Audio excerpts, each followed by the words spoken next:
Hello, everybody. Welcome back to Spill the Tea. Lou, wouldn't be like me. We had a slight technical difficulty. Today was not the mic, it was the camera, and it literally just wouldn't work. So I was frozen and picking kebab out my teeth, which was highly attractive. And I decided that maybe I should fix that before we came live.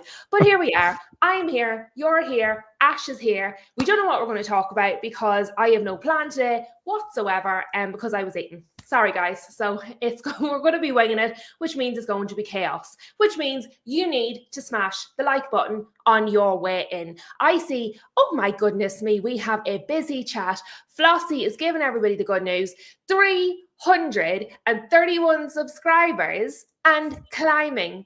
Ash, can you believe it? 331 people want to listen to me talk absolute nonsense. I believe these people love the chaos.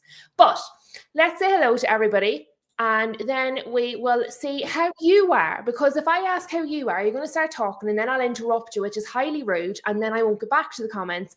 And yeah, I need to stop interrupting people when they're talking. I don't mean to do it. I get very excited. I start rambling, and then you say something, and I'm like, oh, that's great. And then I jump in, and I was doing it to Floss. I have to stop talking over people. I have to stop. You have to stop me, Ash. Take control of the stream. But first, Rob is here. Streets is here. Streets is joining a stream from the beginning. Well, who hit him over the head, huh? Flossie obviously is in the house. Guess is in the house. Who else have we got here? The tea is ready. Who else have we got? Everybody's greeting everybody. We have lovely Regis in the house. Bonjour, bonsoir. And has subscribed. Excellent stuff. Lovely to have you with us. Flossie is laughing at Dave, but I don't see Dave. Why can I not see Dave? Is Dave Regis? Ah, Dave is Regis. And Mama Flossie has caught him out straight away. So I thought we had a new subscriber. And actually, this muppet is in the pub, thought he had a great idea, and Mama Flossie has snuffed him out with her spanner straight away. In the bin. This is why she is blue. I only have the best Smurfs in my mod squad. The best. Now, Ash, now that we've snuffed out our little spy, how are you? A lovely Paige. Sorry. I said I was going to interrupt you. Lovely Paige is here as well. Right, Ash, how are you? I'm all right. Obviously, Newcastle got smashed up the other day, so being better. But I was hoping you'd bring that up by yourself. Yeah. Tell me about that match, Ash, because some of the people who don't know, I did obviously the live pre-match with a very extra special guest, Mama Flossie. We were absolutely super duper unbelievable. I did then plan to do a live preview for the Arsenal match as well, the Arsenal-Chelsea match, because obviously it makes sense if I do one, I do the other. I was violently ill. I watched that from sat beside the toilet bowl on my Chromebook, very legally, obviously. And oh my goodness me, I have not been right.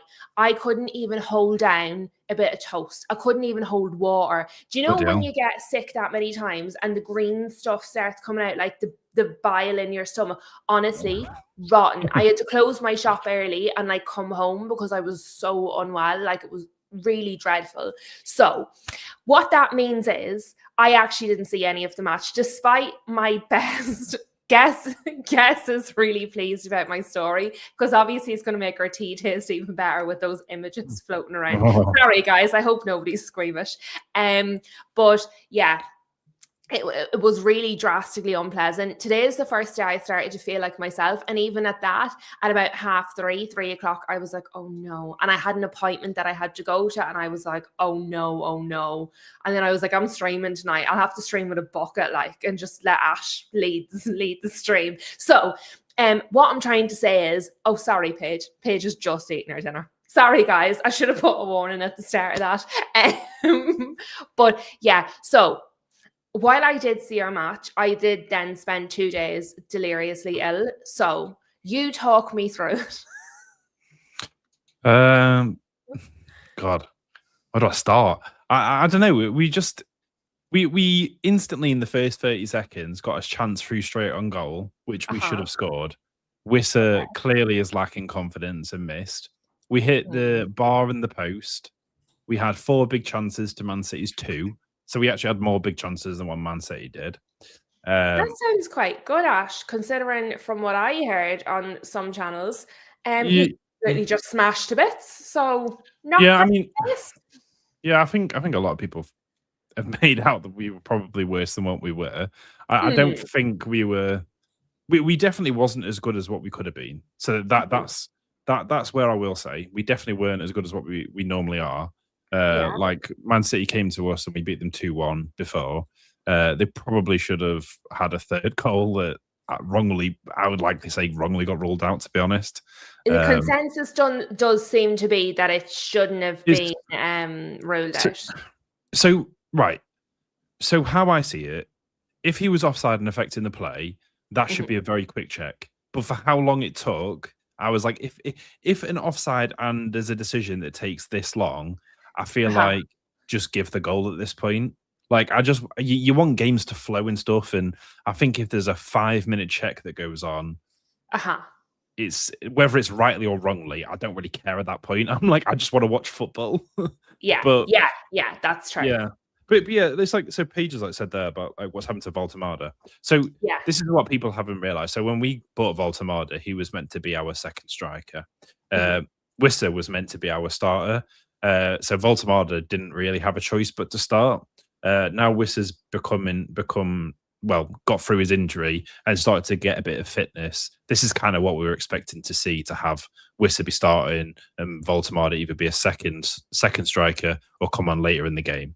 So yeah, I wasn't bothered by that. However, Wissa for this was definitely lacking confidence.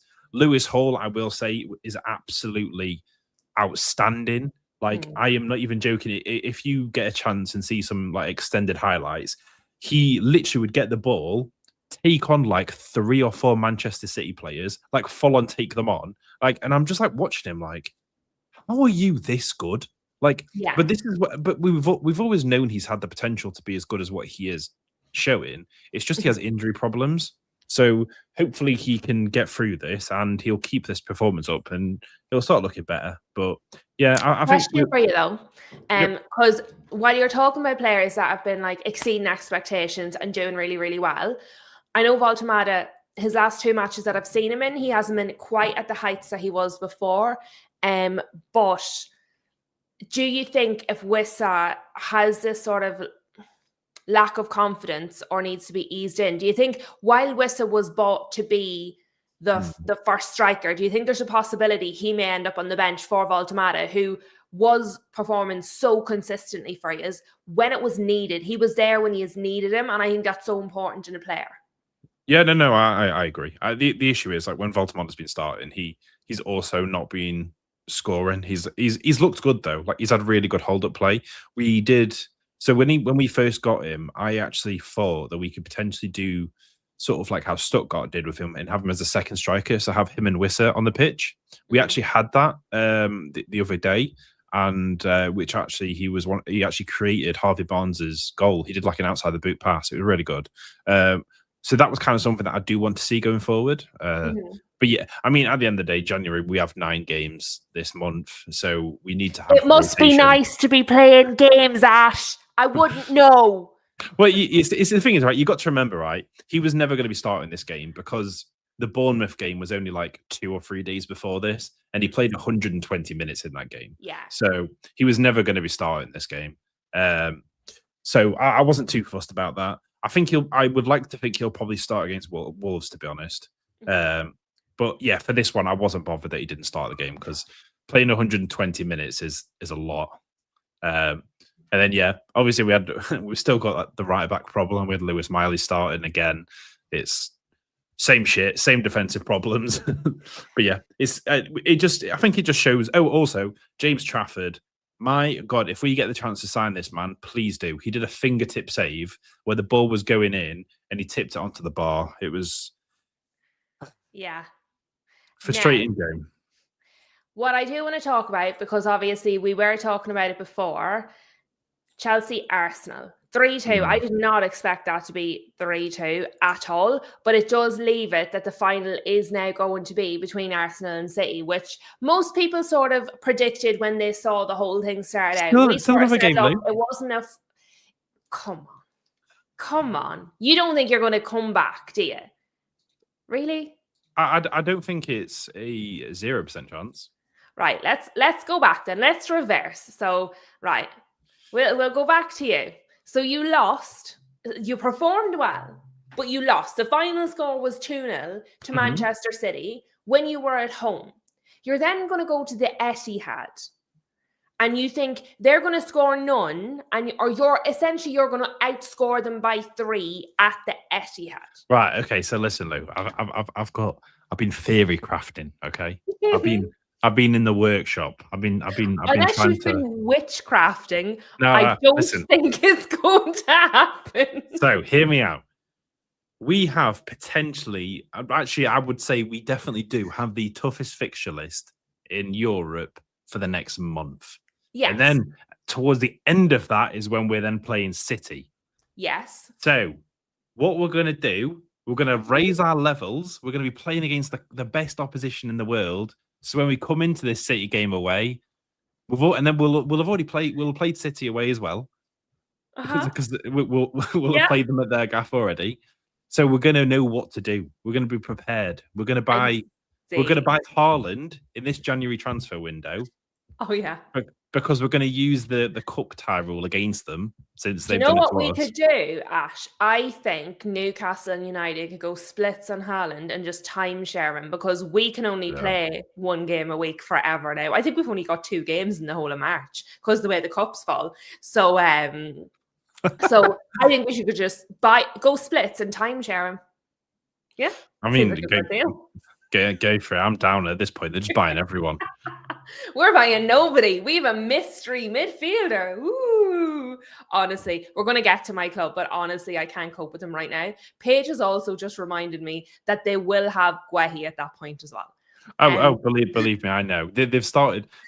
I said before this game that Semenyo is a needle mover for Man City. And when I saw him come in before us, I knew he was going to do a madness. He technically got 2 goals, and the third goal he actually created. So make that as you will. I think that rule is the most stupid rule to ever come into the game. I personally think it's so heavily biased. I think I don't like it. I just don't like it. I think it worked. Do you know what it is? They have so many rules that don't work. They have so many absolutely terrible, dreadful rules that just absolutely do not work at all. And they went, see this one that works. Change it. Do you know what it really does? So because it's going to mean that smaller clubs are never going to be able to win these cup competitions now, because say, for example, right? Say if that was Man City Wolves, Man City could literally just be like, do you know what? We're buying your best players, and then we're going to use them against you and play that. So you're going to have no one. It's just very much a strong arm like debate. And that's coming from me as a Newcastle fan that technically has the richest club owners in the world. So but I still don't think it's right.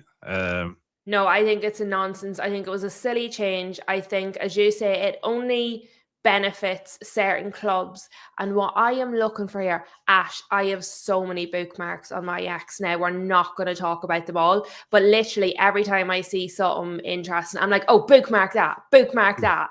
And then it means I don't have to plan a show at all, because we literally just come on here. I go to my bookmarks and I'm like, which one will we talk about today?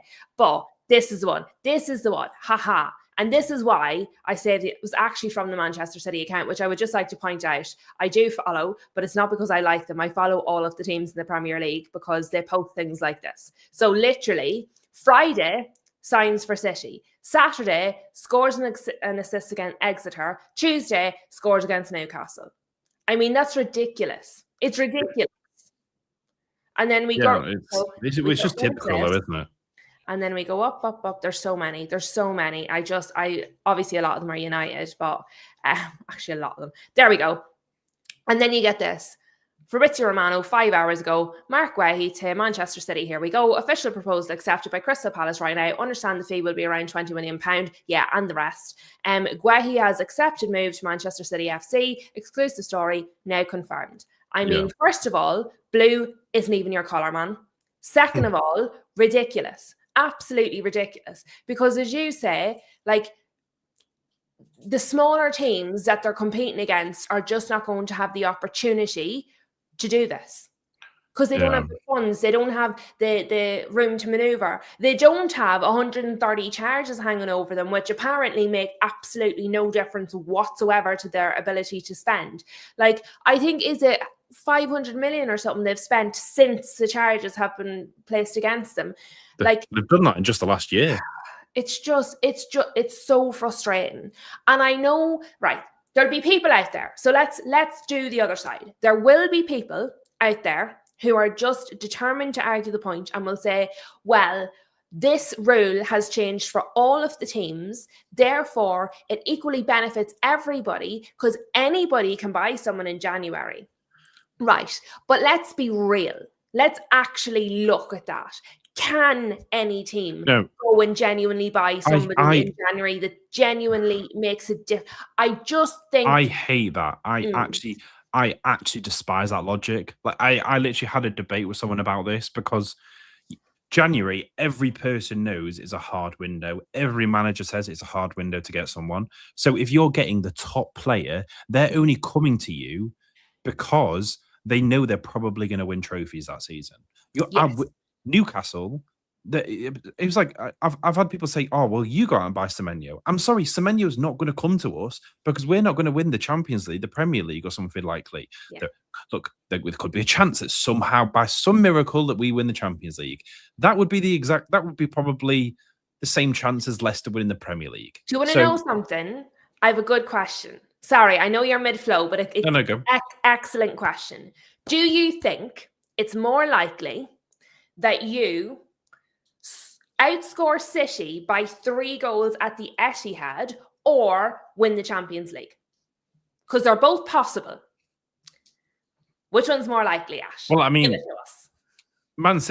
beating Man City is by definitely 3? More likely. I mean, technically we could do 2 and then win on like penalty shootout. Okay, that's fair. Yeah. Okay. Yeah. So by 2, but I asked by 3. You're right. That is correct. 2 would be enough. I said 3, so we're sticking with it now. Even 3, I still think we have more chance of doing that than winning the Champions League. Like, that's we would have to beat the very best teams. I think that would be very difficult. I mean, there's more chance of us beating City. Fair. I like it.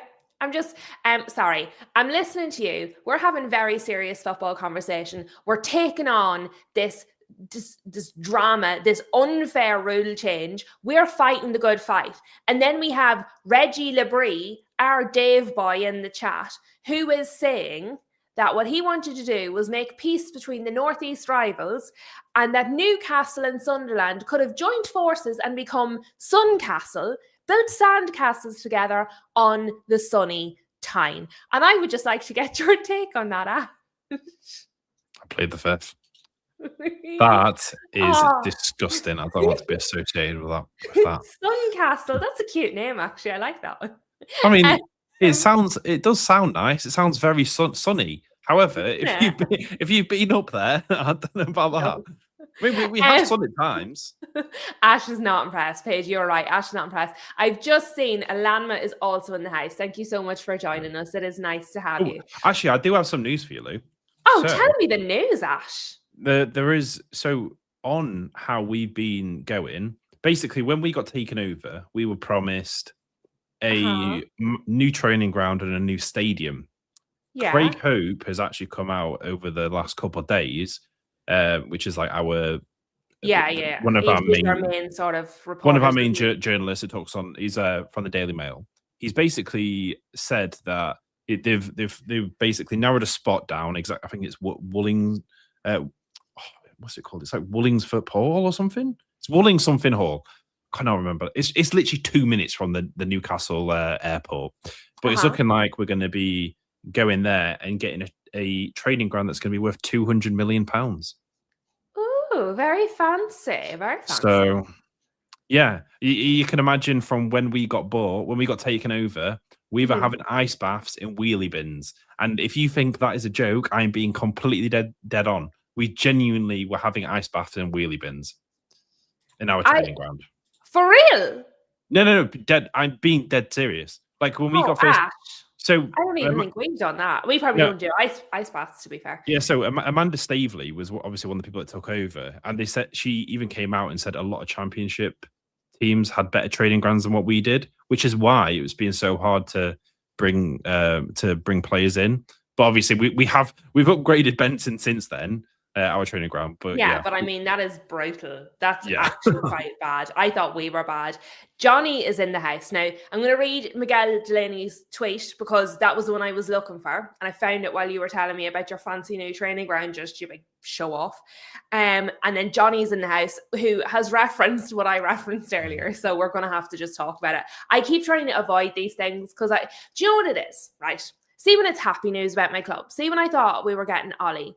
I mean, I literally talked for an hour about how excited I was. See now with this stuff, I'm like, I just don't want to know. I don't want to know, right? So Miguel Delaney tells us where he takes City to almost $500 million net spend since December 2024 when the 115-130 hearing ended. So that's when it ended. So the hearing was already done. Sources say it could take at least another year with no one knowing when the three judges will have the initial judgment, provoking core questions about this process. Now, what I would say on that is, I understand to a point, because if you prevent them from doing anything, then you're doing away. They have to be innocent until proven guilty. Therefore, you can't punish them by preventing them from making transfers until they've been proven and adjudicated to be guilty. So I understand that they can't stop them making transfers. That's a fair process. That's the way it is. We don't have to like it, but they can't punish them in advance because imagine they're found innocent, okay? What I will say is the process itself is farcical. It takes far too long. It's farcical, absolutely farcical. So my problem isn't with them not stopping them because I understand it logically. My problem is how long the process is taking. There's enough money involved here. They could pay people to read faster. I really, for me, I've been really confused why it's taken so long, if I'm going to be honest. Like, this process has been going on for like 5-6 years now. Like, it's absolutely crazy. Like, I know, like, to be honest, I think they're also kind of shitting themselves what they're going to do at this point, because if they are guilty, it's affected the entirety of the Premier League, the entirety of European competition. It's affected absolutely everything up till now. And it's like, and it's affecting everyone still to this day when they're buying players. So it's like, I don't know what it does. And I don't know anyone else does. I think they're panicking. I agree with you. I think it's lose-lose, because if the Premier League don't win, they're not going to win all the charges. It's just not going to happen. But say the Premier League win on some of the charges, some of the major charges, okay? They have to come up with a punishment. They are going to have to relegate them. Given the punishments they've given to other teams for far lesser offences, if City are found guilty of some of the major charges, to have the punishment be proportional to what they've already given out, they will have to relegate them. They don't want to relegate them because then you're taking on a nation. You're not taking on a football team. You're politically taking on a nation. They don't want to do that because of political reasons between the UK and the owners of Manchester City. I'm sorry, but that is a factor. It has to be a factor. How can it not definitely. be? Well, so, it is, but it's also, like I said, bigger than that. It shouldn't be, but it's also bigger than that, though, because you've also got to remember, like I said, they're treble winning season and stuff, but they won like the Champions League. So it's like, it's European football, this as well, that it's gone into. Well, that and some of them competitions, like the UEFA or whoever, they might say, well, we want a refund of the prize money because you didn't actually win. Other than that, though, the other thing is, say City win, and say they're found not guilty of the majority, other than kind of the smally ones, the Premier League look ridiculous. You cannot have, that's like player power. That's like the inmates running the asylum. After that, if Manchester City do not get found guilty on the major charges here, it's a free-for-all. Your team, your owners are going to go buck mad. Mm-hmm. Manchester United's, I don't know, Sir Jim might just absolutely go mental. You don't know. Like, we don't know what our club might do because we have money, we just can't spend it. Like, there's a lot of clubs. Imagine us. But that's what I mean. The Premier League, if they lose this, it is going to be a free-for-all. Because everybody's going to be like, well, if the rules don't apply to them, they don't apply to us either. And that'll be it. If the Premier League do not win on the big charges, it completely undermines them as an institution. It could genuinely end the Premier League. Genuinely. But the problem is that it got this far. It should never have gotten this far. So I agree with you. I think they're absolutely cacking their pants about the outcome because I think it's lose-lose. Because if they lose big time. But even if they win, they lose. Because what do? They have to relegate them and they don't want to. So I think they've backed them. They've buggered themselves, basically, I think. But we will, obviously, as this goes on and on and on, I am sure that we are going to speak about it more and more and more. But while we're still playing the waiting game, there's no point in going away down that path because, let's face it, we get distracted easily. However, Johnny here has an excellent point. City are out here getting Guehi, and after getting Semenyo, and my club, United, is having journos hyping up a secret mystery midfield player that is most likely to be Højbjerg or Loftus-Cheek. I would be careful on that one. We've been getting heavily linked to Loftus-Cheek, so I'm not sure. Do you know what it is? That Loftus-Cheek thing, honestly, Beth from the United Stand put it up. So right after, I'm pretty sure it was Ben Jacobs said it. So right after Ben Jacobs said that about this mystery midfielder, I saw Beth from the United Stand put up on her ex that she had a bad feeling or she had a strange feeling. It might be Loftus-Cheek. I am not joking you. See the amount of hate that girl got in her comments was wild. The amount she's been getting grown adult men who they lack reading comprehension because she didn't say she wanted him. She didn't say she hoped it was him. She said she has a weird feeling it might be him. That's like a guess. I think maybe it might be him. It's possibly going to be him. That does not equate to I want him. But one particular comment I saw calling her every name under the sun and saying she only links United to players she fancies and why would we be getting a player like that? Blah, blah, blah, blah, blah, blah. And I'm like, whoa, did you read what she said? It was a single sentence. It cannot be that hard to comprehend. And honestly, even if you disagree, say she did want him and you disagree with her opinion, the amount of abuse she gets as a young woman is just disgusting. And honestly, I find it genuinely vile. I get the internet can be a bit of a sort of a place. People are going to say things. They see it as like a free hit. But genuinely, the last maybe 2-3 weeks, since she did her appearance on Sky, the amount of nastiness, and do you know what it is? I'd be very straight. I think a lot of it is quite unique to this part of the world in terms of when we see a person, male or female, doing well, our instinct is to pull them back down. It's not our instinct to congratulate them and big them up and well done. It's you're doing well, I'm going to bring you back to earth with a bang. But the amount of she's a young woman. Do you know what I mean? She's only becoming a person. I just think it's horrible. And the fact is, she wrote one sentence and they couldn't read it. Like, I think, to be honest, I really don't understand any of this, to be honest. Like, even the likes of, say, me going on streams and stuff, like, even yesterday I was on one and I was seeing comments of what people were saying even about me and stuff, and I just find this world absolutely crazy that people can say this stuff like behind a keyboard.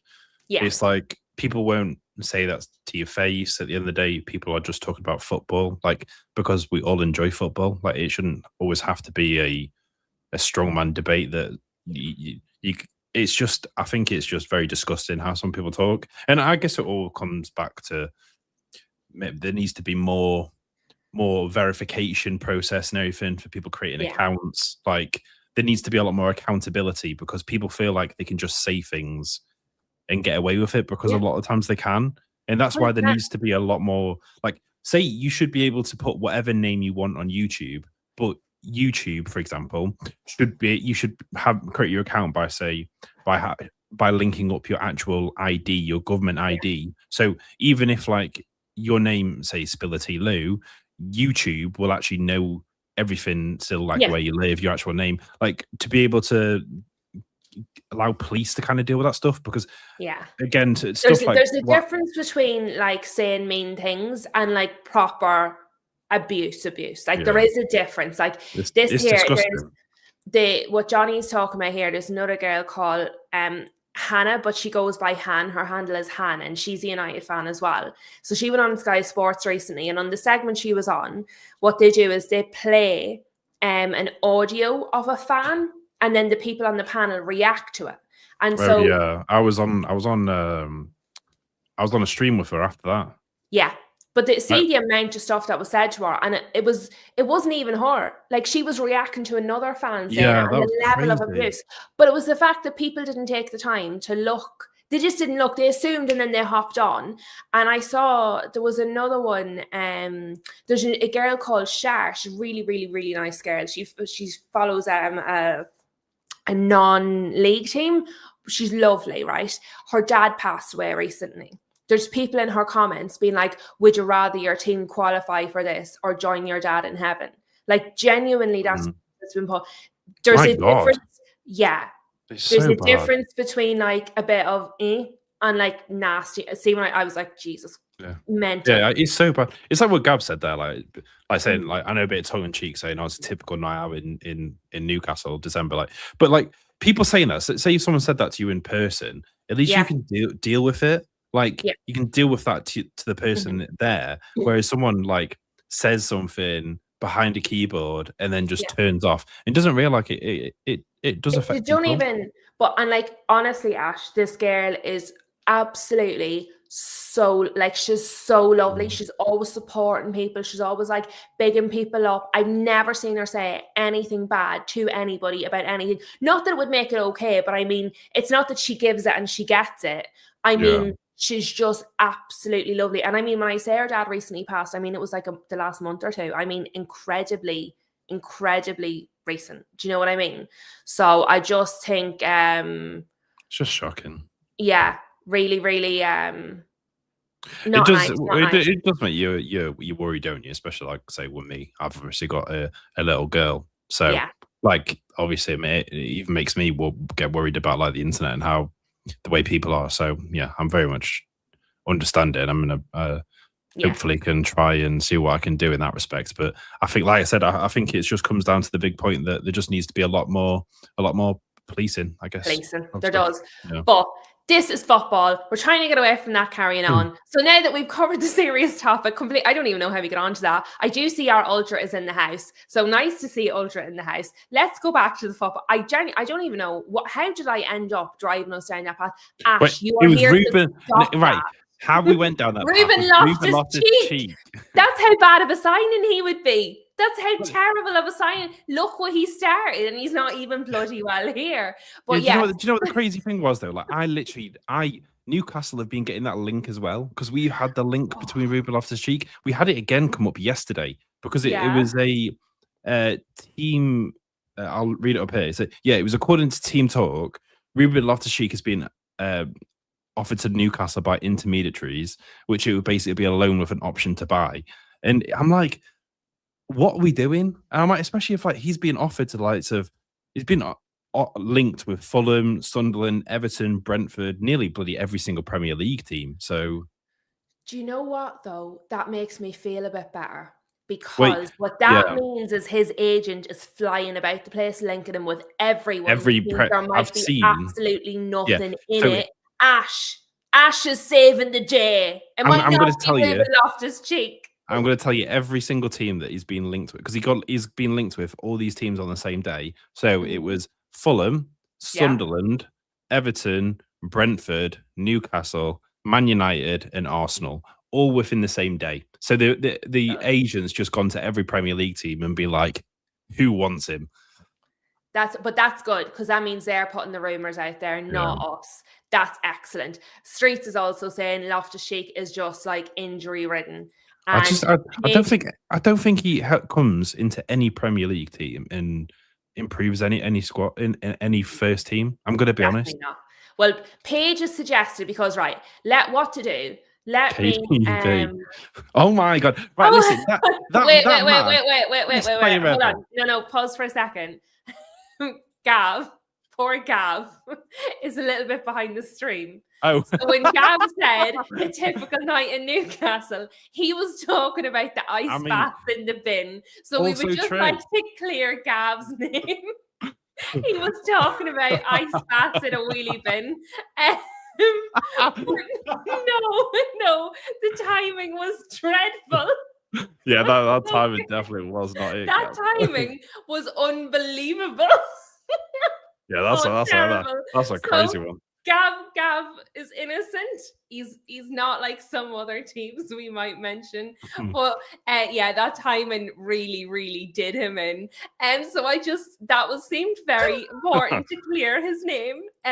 But what I want to do, hold on, I've clicked the unshare button. Why do I click the unshare button, Ash? Why didn't you stop me? Huh? That's your job. You're supposed to be in charge of making things.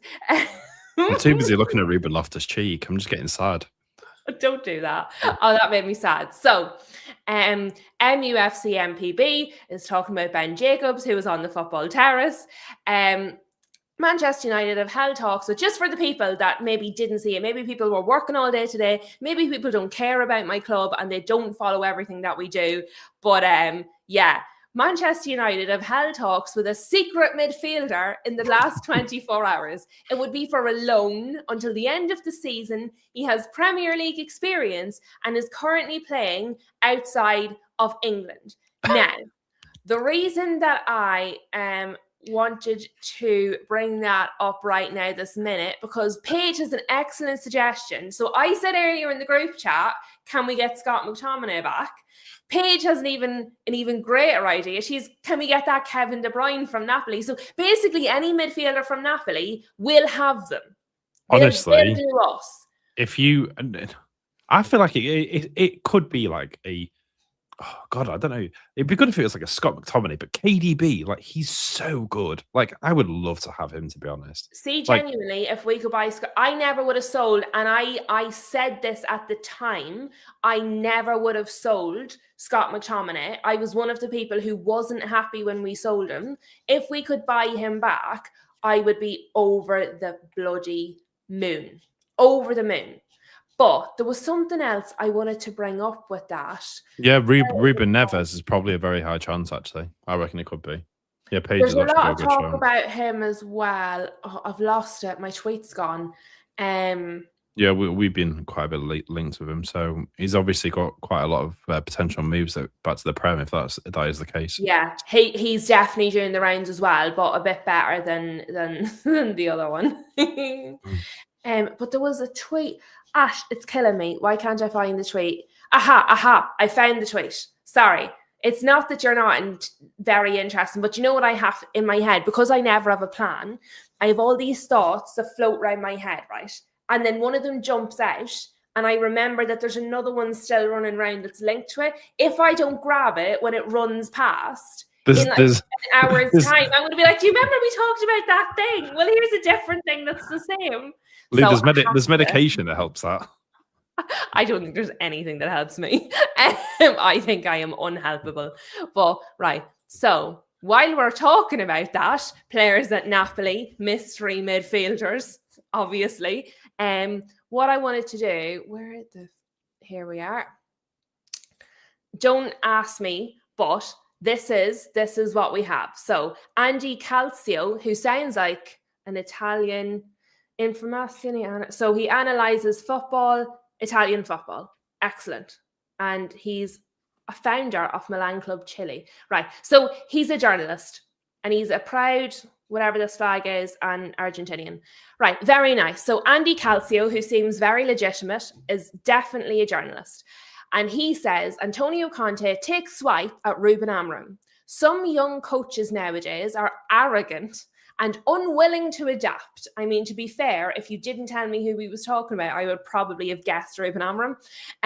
They see a young striker struggling, Højlund, and instead of training him, they blame him. They always complain and blame everyone but themselves because they're handed everything ready-made. And you know what else I found from Antonio Conte that just would make that so much funnier, right? Completely unrelated. But this, the greatest manager handshake. I will say you're not sharing your screen, Lou, if that's what you're trying to do. Am I not? No. Oh, for goodness sake, Ash. I thought I was sharing it the whole time. I thought you'd just read it out the comment. No, I had it in the green room. I had it, in the backstage where I can see it. Ash, honestly, this is ridiculous. Right. Now, so this is the quote I've just read out. This is what I was looking at the whole time. I thought yous were also looking at this the whole time. Yous weren't. I was looking up Andy Calcio. Here was me reading out Andy Calcio, thinking yous could see it all. Apparently not. But anyway, so I've done this bit. Now that we've covered that bit, let's see the great. Yeah, now that I've shown you what I was talking about and everybody can actually see it because Ash has told me that I wasn't sharing. What do you make of all that? Of all of that? The handshaking. I mean, to be fair, the comments from Conte, the handshake with Tuchel.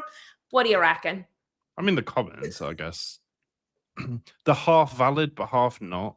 Like, I don't think it's necessarily down to the managers and everything of why Højlund maybe failed at Man United. I think there's a lot bigger problems about that because you had a lot of player power, you had a lot of issues. I think there needs to be a mass exodus from ownership through to everything. So I think there's a lot of bigger problems than just managerial, whether he's trading Højlund correctly. I don't think that's necessarily it. So yeah. Interesting that he's biting down at that so much. Very, very, That's very not interesting. The first time quotes have come out from him about players that have left us and gone to. Very Italy. Interesting why he's saying that stuff so much about Man United. But I mean, at the end of the day, well, he is Scott and he has Højlund from us, and they're both performing. Like Scott has been unbelievable. So I reckon he seems the type of manager that builds personal relationships with his players. And if he feels that they've been hard done by or treated badly, he feels like he would take that personally, like on their behalf. I just think he's clearly quite an emotional man, which is... Yeah, I mean, he is. I mean it's working for him. But it's very weird about that I swear this is the first time that I have ever seen someone say about a mystery midfielder. It just reminds me of was it Paddy McGuinness with flipping mystery man reveal themselves. It's like that, isn't it? Is that what he's good? Is that what he's gonna do when he reveals himself? It's just the weirdest thing I've ever seen. Imagine you guys don't actually get a midfielder now. That'd be so weird. But yeah, it's I don't know. Can I just say, Johnny is I agree with your reference. Johnny has come out and said, however, that Højlund guy is on like 3 goals in 13 games. So he's chosen the wrong time to come out with those comments. Excellent. Gav is saying, that's just the time is unbelievable. Rasmus looked so hungry pre-season. I thought, great, we're going to see something different now. We have better people supporting him up top. Then bang. I agree with that. I was curious to see him with Acuna and an Mbeumo behind him, but I have to be honest, I don't think he was the guy. However, I do just think actually we need an experience. I keep banging about this. I would have taken Ollie Watkins. There's nothing will tell me any different. I would have taken Ollie Watkins and Sesko, but we need an experienced striker. I'm just not having this new developmental players anymore. We can't do it. We're not developing them. So why get someone who's developmental when we cannot develop them? But in terms of that, I know we're having a laugh and a joke about a mystery midfielder, but But as you say, it's who announces a mystery midfielder, because I'm not being funny. It's embarrassing. But also, I am torn between multiple theories. So I'm going to throw them all at you, and you can tell me which one you think is most likely. So first of all, I don't think the player exists. I think he's entirely made up. And that way, when he doesn't come, they're just going to say, we couldn't get him. Sorry. And we don't know who he is. So we can't say, well, you could have got him, you didn't. Or, like, I just don't think he exists. I think he's fake, right? That's theory number one. Theory number two is he does exist, but he's terrible. And so instead of saying, we're going to get this terrible player, they're saying, oh, we're going to get a mystery midfielder, because that will get people excited, because they're going to be like, oh, we're signing somebody. And mystery midfielder sounds better than we're going to get Loftus-Cheek. So I think he's real. He's either not real at all, or he's real but terrible. And my third theory, I did have another theory. I was thinking about this today. I had an appointment, and when I was in the waiting room, I was thinking about this. How real could it be? And what was the third thing I was thinking? They have someone that they want, someone who's good, okay? But because we're terrible, we're unlikely to get him. And they don't want to be embarrassed. So say we have letter A that we want, okay? That's who we're going for. But when they inevitably mess it up, they're going to go and get D. And then after we've got D, they're going to be like, oh, he was a mystery midfielder the whole time. So they want a midfielder, but they don't know who it is yet. So they've just said a mystery midfielder, making out like it's a specific midfielder, but it's not. It's just any midfielder they can actually get. So A, Ash, he doesn't exist. B, he exists, but he's terrible, so they don't want to tell us yet. C, a midfielder exists, but they don't know who it is yet. So they're just not telling us until they've already got him. Which do you think is the most likely? Because I think they're all likely because we're that bad. But which of them do you think is the most likely? So I think what the most likely thing that's happened here is journalists like, say, Ben Jacobs have been told from the club that you guys are looking at getting a midfielder, but haven't bothered to give a name.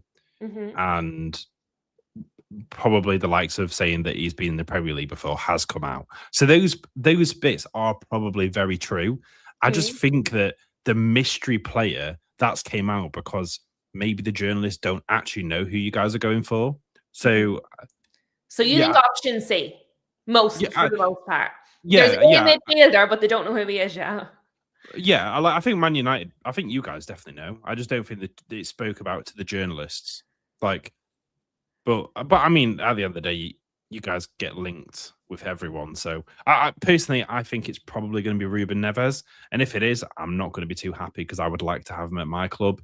I would take him over bloody for Loftus-Cheek. Yeah, but you know what though? What I would actually like, Ash, is a striker and a defender. I actually don't even care about the midfield at this point. Yeah.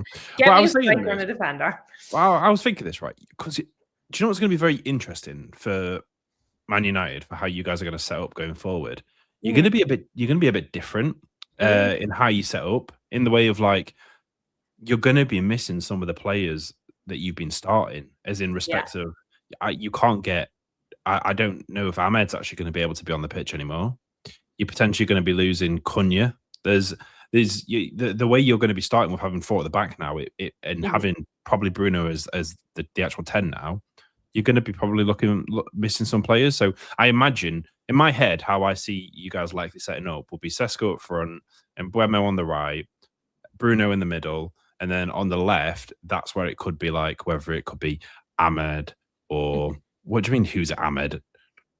What flipping? Do you want me to say Ahmed Diallo? Sorry. He prefers Ahmed, so he does. Yeah, exactly. He does. He prefers Ahmed. Yeah, he's even got it on his. Do you know what this is, Ash? This is actually karma, is what this is. It's karma because also, you make Gav, fun. No, wait. We can't no. I'm doing this. I am. Sorry. It's because you make fun of the way I say Sunderland because you can't pronounce it correctly. It's Ahmad. Ahmad. Ahmad. Like Ahmad. But you were saying Ahmed. So that's what it is. It's your bloody accent, Ash. And you make a laugh at me for not being able to say Sunderland. Now, see, this is what it's all about. Lou, Gav has my back. Say Pontyland. Pontyland. That's even funnier than Sunderland. Pontyland. I mean, how else would you say that? Oh, we broke Ash. But yeah, it is a case of the players. Flossie's lost it as well, so obviously she agrees with you. But yeah, the way we're going to set up, we're assuming we're going to go 4-3-3. We're assuming it is going to. Oh, here is this right now. This one, is it Alwick? Alwick, is that right? I presume it's missing an N. It's actually got an N after the L. Alnwick. What? I presume she's on about Alnwick Castle, where it's Alnwick. No, is Alnwick not a place? So, I'm presuming she's on about Alnwick, which is in Northumbria. Oh right. Oh well, I would have pronounced the W. Anyway. Oh yeah. Yeah. Oh, I had a feeling she meant Alnwick Castle. I would have been like, you know what? Alnwick. I used to like go there all the time with my cousins and stuff. Growing up, fun fact. It's nice. Like it's got like a little a water garden. And did you make sandcastles in a stripy t-shirt? There's no sand there.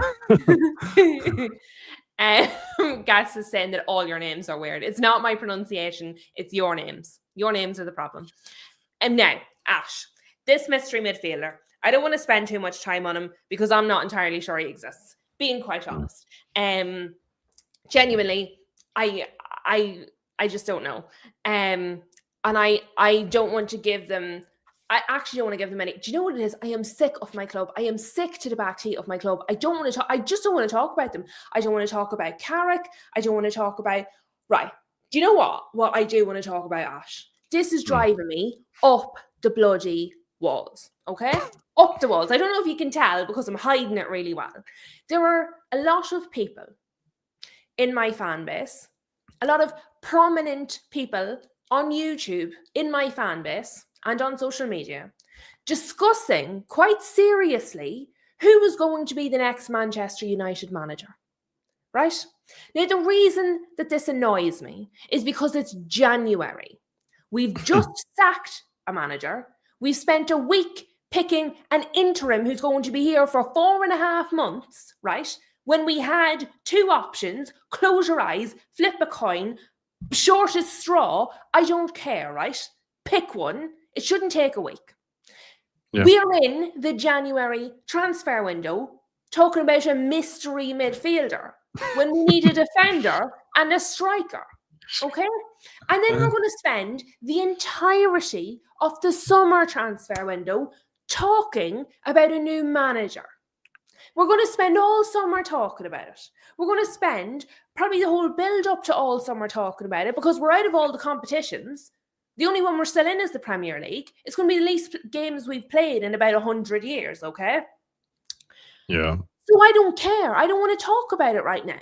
I don't want to talk about it. I don't care. It's January. We have a manager. You go do your job. Find the manager.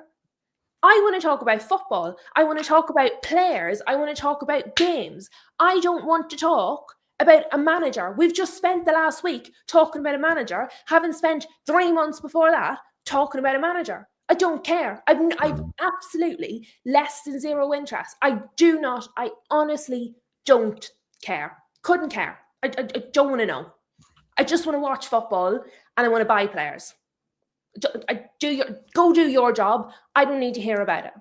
Do you know what that phrase? Have you ever heard that phrase? You don't clap a fish for swimming.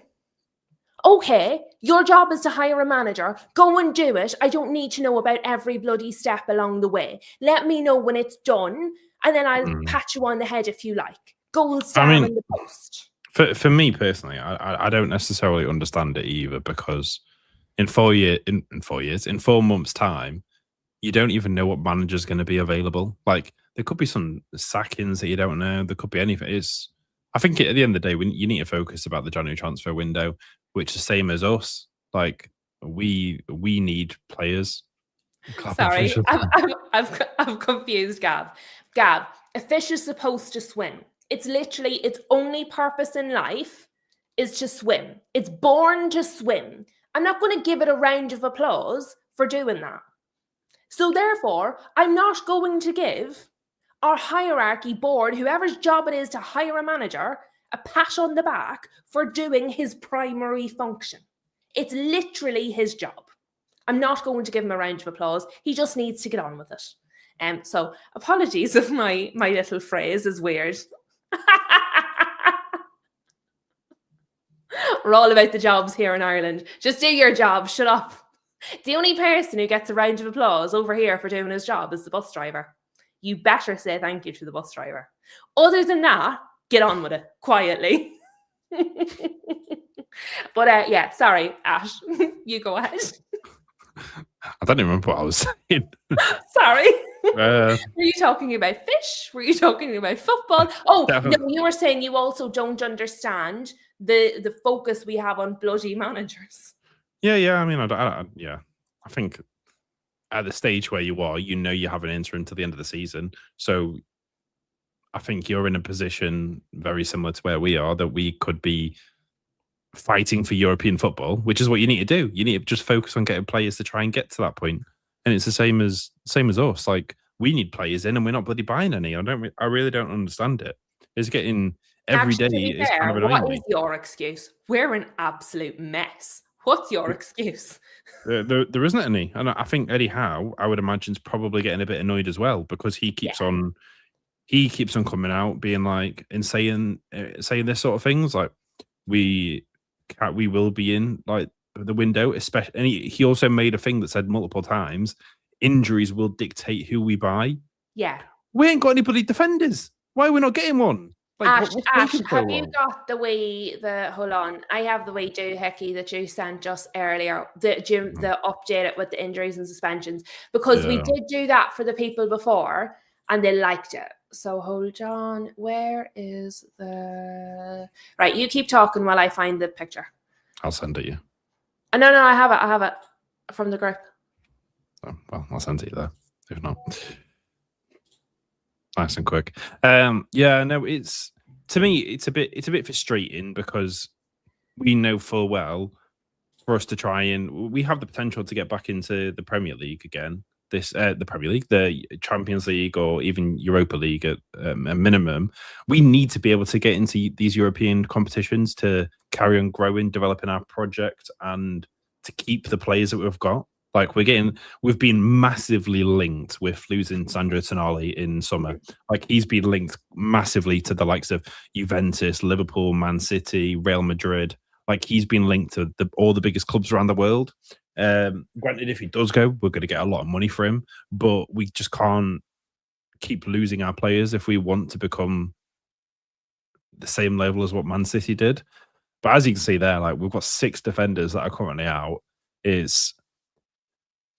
had some updates, like say Fabian Schär's gone through his operation. It's going to be out for probably about 3 months. Tino Livramento is going to be out for like another 8 to 12 weeks. So we're missing a lot of players. It's a big problem. We just need to be able to buy some reinforcements in the defensive line and an attacking midfielder or right winger. I think, well, to be fair, I think Alanga's okay. He just really needs to get some confidence. To be fair, though, right, considering he has 7 injuries is quite high on this table anyway, but for 6 of the 7 to be defenders is bananas. Well, the thing is, right, if you actually look from the start of our season, every single one of our defenders, apart from one, has been out injured. Malik Chow is the only one who hasn't had an injury yet. Touching wood. That's crazy. Don't say that out loud. He'll hear you. Well, it's like the likes of Dan Burns back training now. But obviously Eddie Howe actually in his interview today. Dan Burns is back training with a punctured lung. Yeah, he's on the grass now. He was actually in the the pre-match analysis on Sky in the analysis room for the Man City Newcastle game, and he looked a little bit skinny. I'm not gonna lie, bro needs to put on hit the gym a bit, but yeah, he made a comment saying that he needs to like manage his pain, which I was like, of course, like surely he's going to be in a hell of a lot of pain from what he's been through, and I don't imagine him being back fit for another 3 weeks at least. Do you know what though? Like, I'm just looking here. Where is Arsenal? Where is Arsenal in this? Oh, they're in the middle. Because the reason I'm looking here is obviously some teams are starting to get players back from AFCON, which, because this is injuries and suspensions, it doesn't include AFCON. Yeah, it doesn't include AFCON. But I felt like, so say there, it says that Man United have 3 injuries, which I'm not sure is true because Maguire and De Ligt are both injured. So that's 2 at defender. I think De Ligt is technically announced as being back, but he hasn't actually played a minute yet. So right, yeah. That's today. That's from literally today, January the 16th. So this probably come out after it was declared that De Ligt was fit. So technically he's available, but he hasn't actually played a minute for us. And then obviously we had the players at AFCON. So I think for some of these teams, while they might not have had as many injuries, it still felt like they were losing loads of players. So for example, Sunderland only have 2 injuries and suspensions, but they had like originally like 7 players or 6 players at AFCON. So like, I think for some of the teams it might have felt like they'd more injuries than they had, whereas yours are primarily just injuries. Yeah, well, we've got a bit better now. Like our outfield players have started to come back at least. We've just had defenders being injured for a long time, and yeah, that's what I said. We really need to strengthen. Streets is asking, how did Dan Burr get injured? So basically, it was in the Sunderland derby. He had a tackle, and one of the Sunderland players basically kneed him in his chest, and it broke his rib and punctured his lung. So he's been out dealing with that. So yeah, he's been out for over a month. So we'll see how that goes. But yeah, it's looking like he's got a bit of better recovery. So yeah, the thing is, it's at the end of the day, it feels like a fast recovery for a punctured lung, Ash. I thought he would be out for ages. Yeah, just a bit of duct tape or super glue or something, stick it back together, send him back out.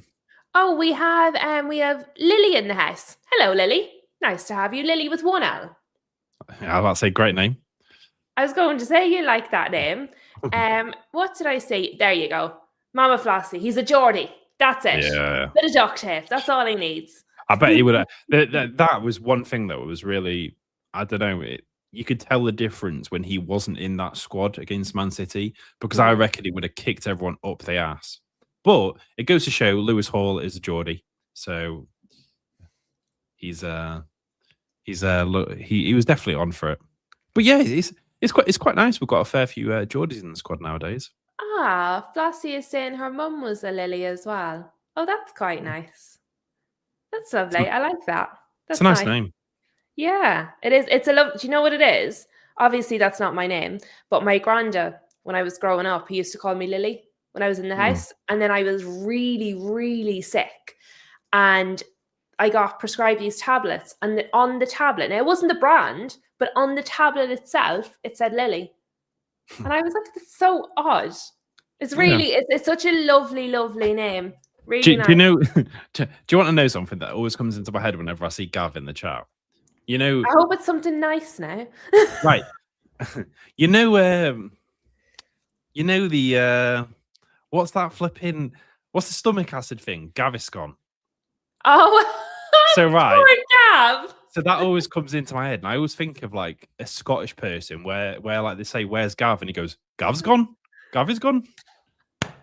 I thought you were going to say it because we're normally live. He goes to moderate, comes back, and we're still live. So Gav is gone. No, he's not.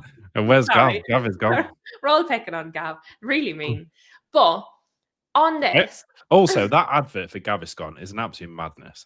I don't watch ads anymore, Ash. Have you not seen the little firefighters go down like the throat with like the little hose pipes? They've been doing that for years. Yeah, I know, but when you deep it, it's a bit mad.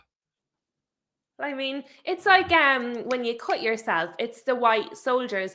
Oh, Ash, right. Lads, we are going to go back to football. This is a 1 minute detour, okay? Right, so... It's quite a short one. But the Spurs 5 midfielders out. Right, but do you know when, like, you cut yourself and it starts to bleed and it hurts, and then it starts stinging, and then it starts to heal? Yeah? Yeah. But so your white soldiers in your body fight the red soldiers, and that's what makes it hurt, because they're fighting and then it starts to heal.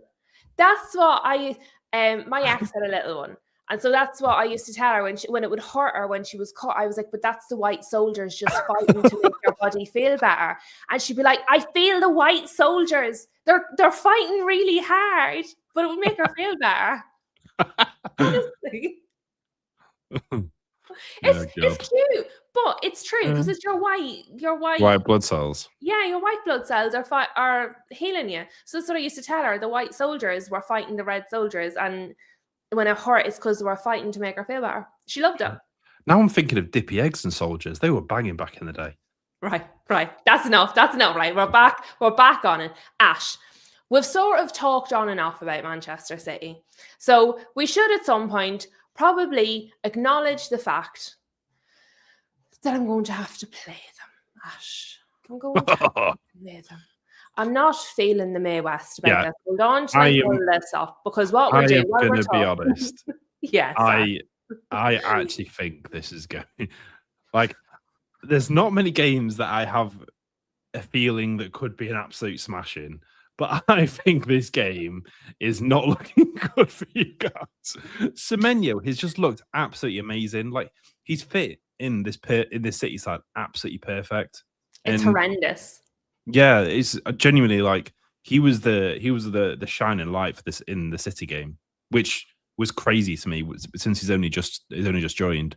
And I mean, the upside, Mark Gahey won't be able to play for this game. Do you think that matters at all? I mean, maybe not, but that's one upside to think about.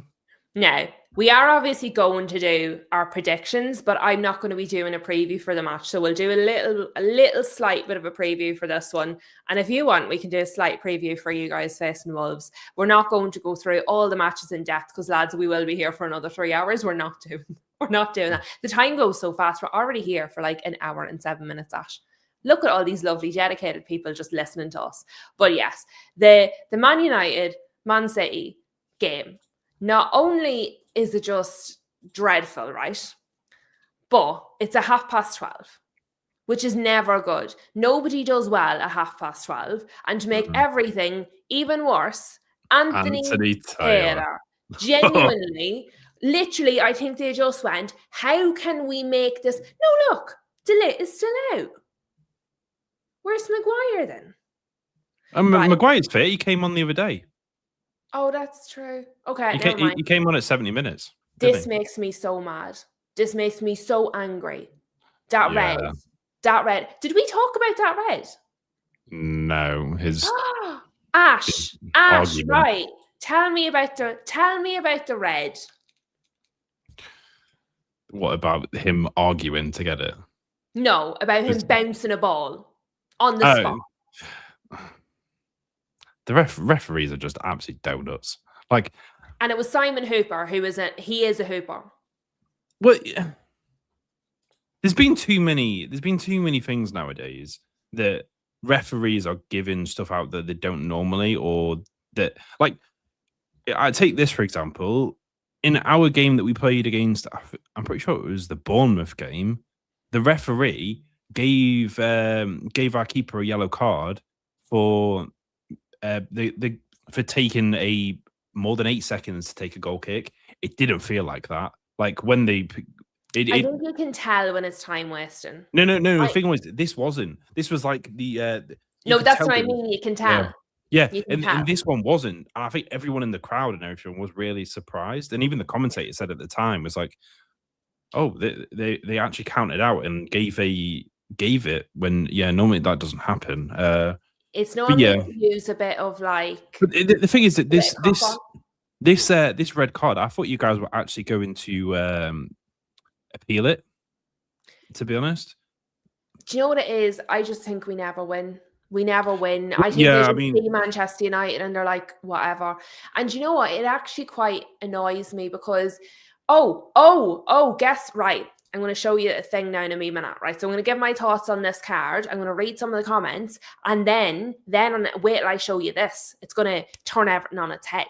So let's see. Streets is saying the ref was such a fraud. Palace Red Devil is in the house. Welcome, welcome. Gav is saying it's petulant, unfortunately. I'm going to come back to that.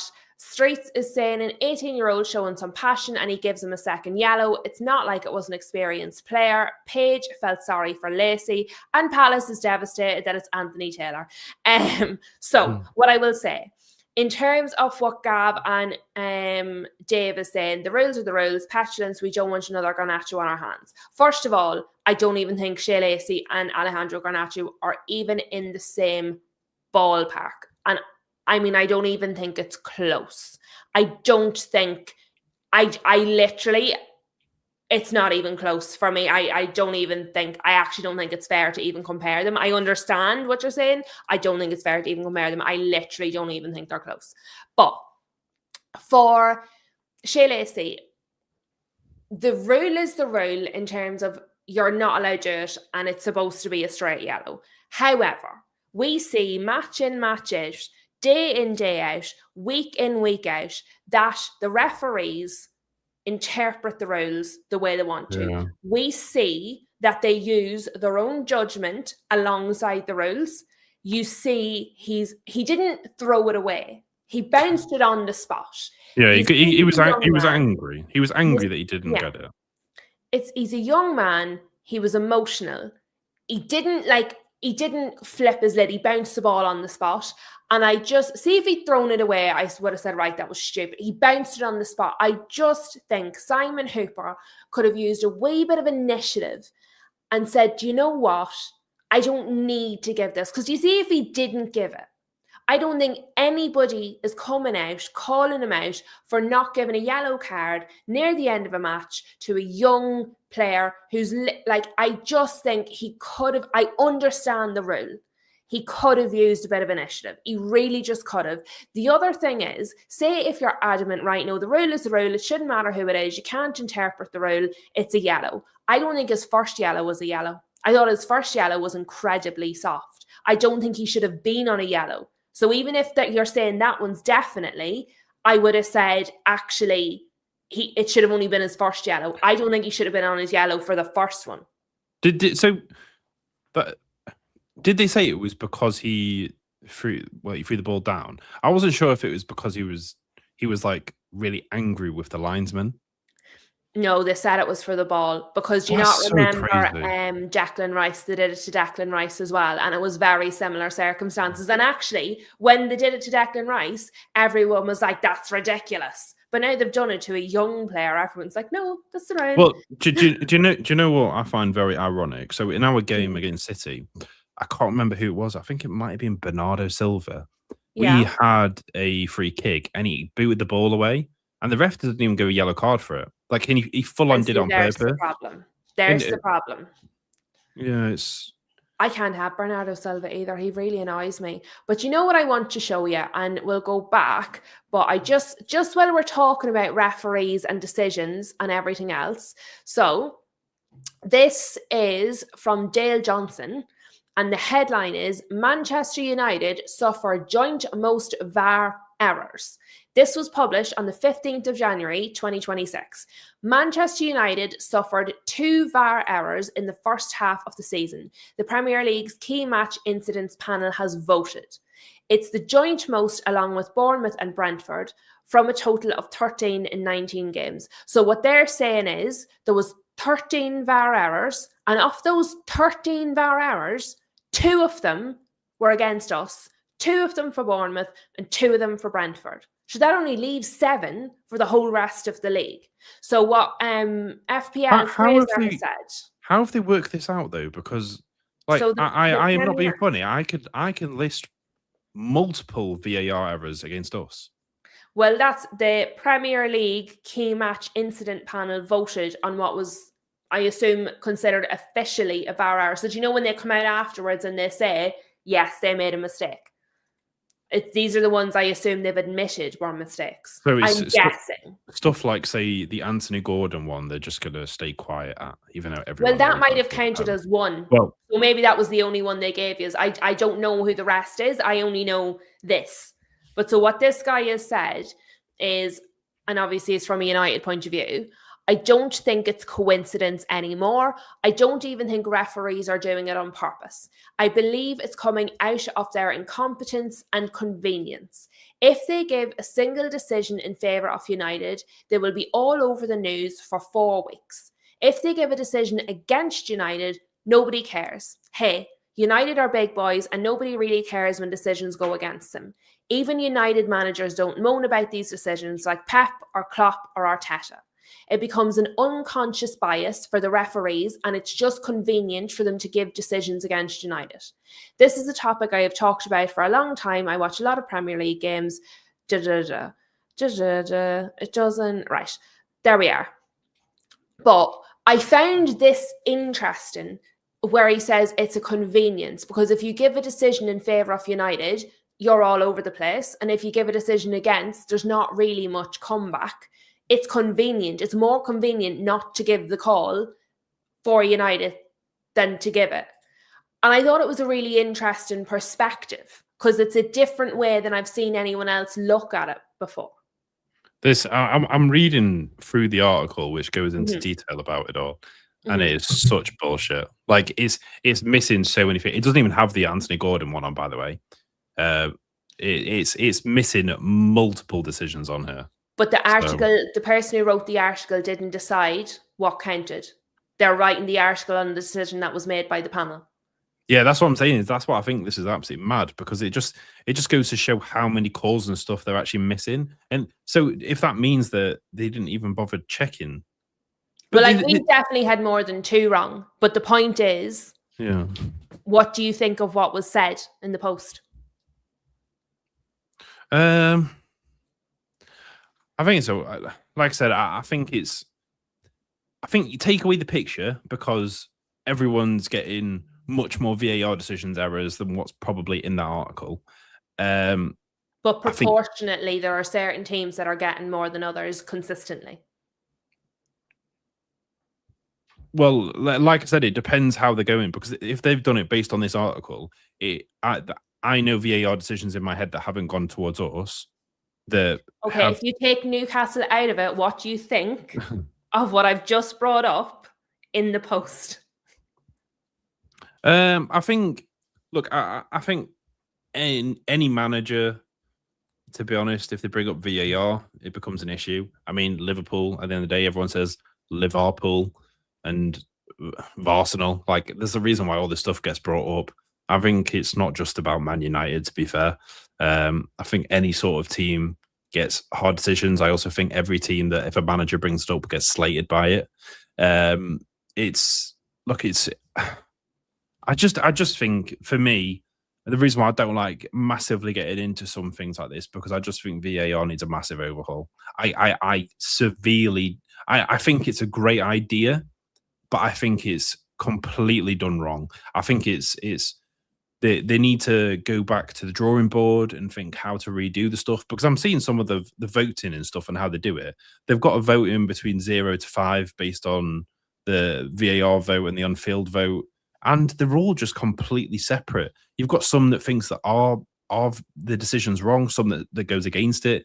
You've got like 2 out of 3 votes in certain ways. It's like, I just think the whole way that this is done is just so weird. Like, it's saying Sensei avoids a red again. On-field vote, 3 said yes, 2 said no. VAR, 3 said yes, 2 said no. It's like, I don't understand this. Me looking into articles, that's just annoying me even more, to be honest. That's why I just read out the part I wanted to talk about. Because I didn't want to read a full article while we were live on a stream. But I'm sure that's something you can look at later. Right, let's bring the match back up.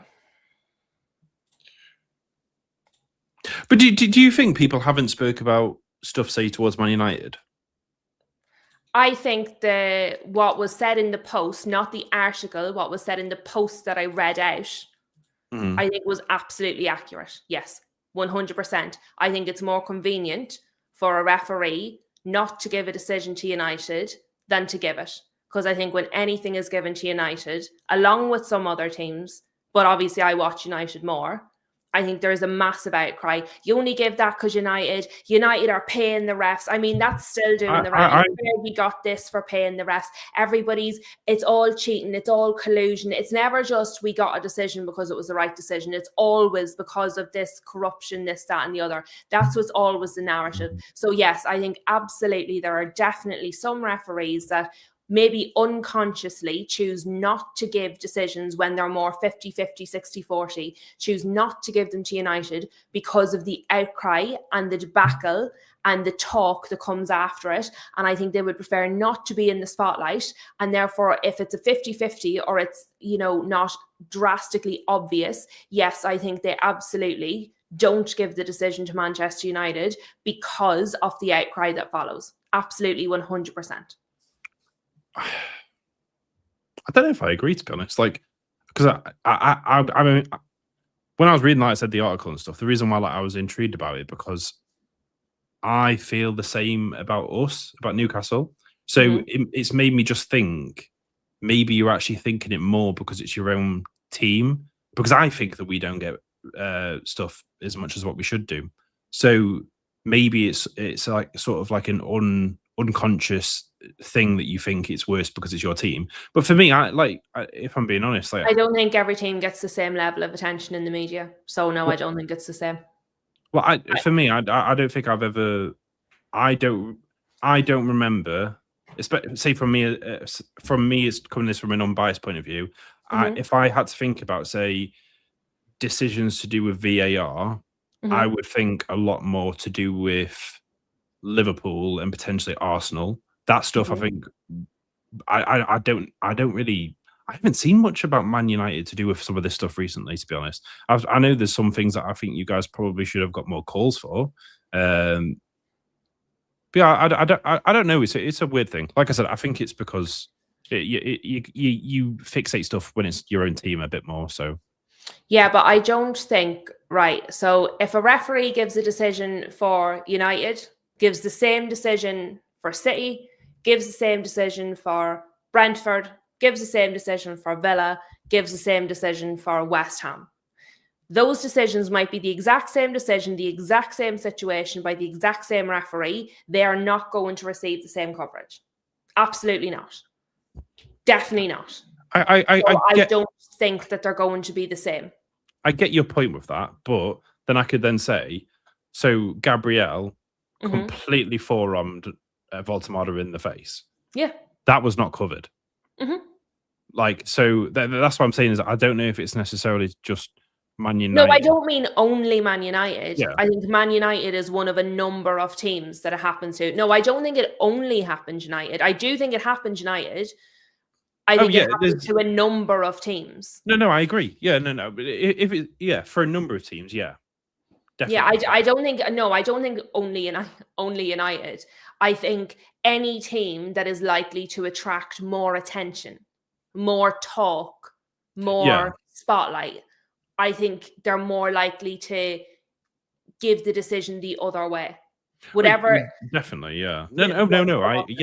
I think I 100% agree with that, to be fair. Because I would think, for that example, there's not really much talk about, say, the Voltemada decision because it would have meant Arsenal wouldn't have probably won that game. So, yeah, of course, this stuff probably doesn't get spoke about as much as what it needs to. But like I said, there needs to be an overhaul. What I thought was interesting was I hadn't thought about it like that before because I've mentioned before kind of unconscious bias from referees.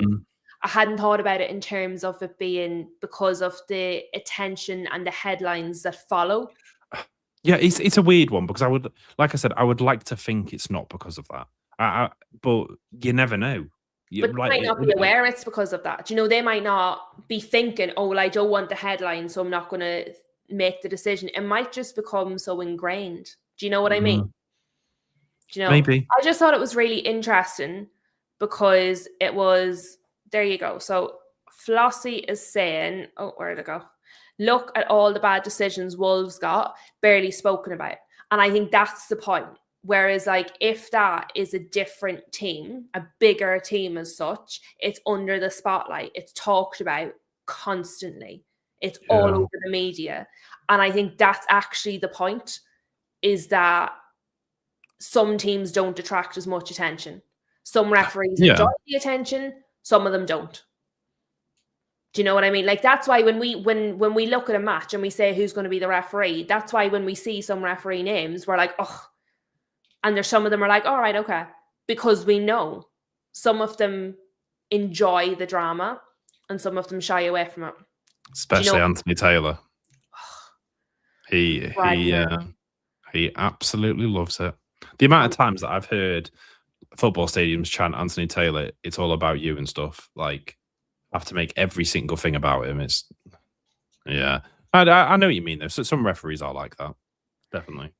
Yeah, I thought it was really interesting. Now, obviously, this person is a United fan, so they're speaking from United point of view. Yeah. But I think as a general point, I think it's really interesting.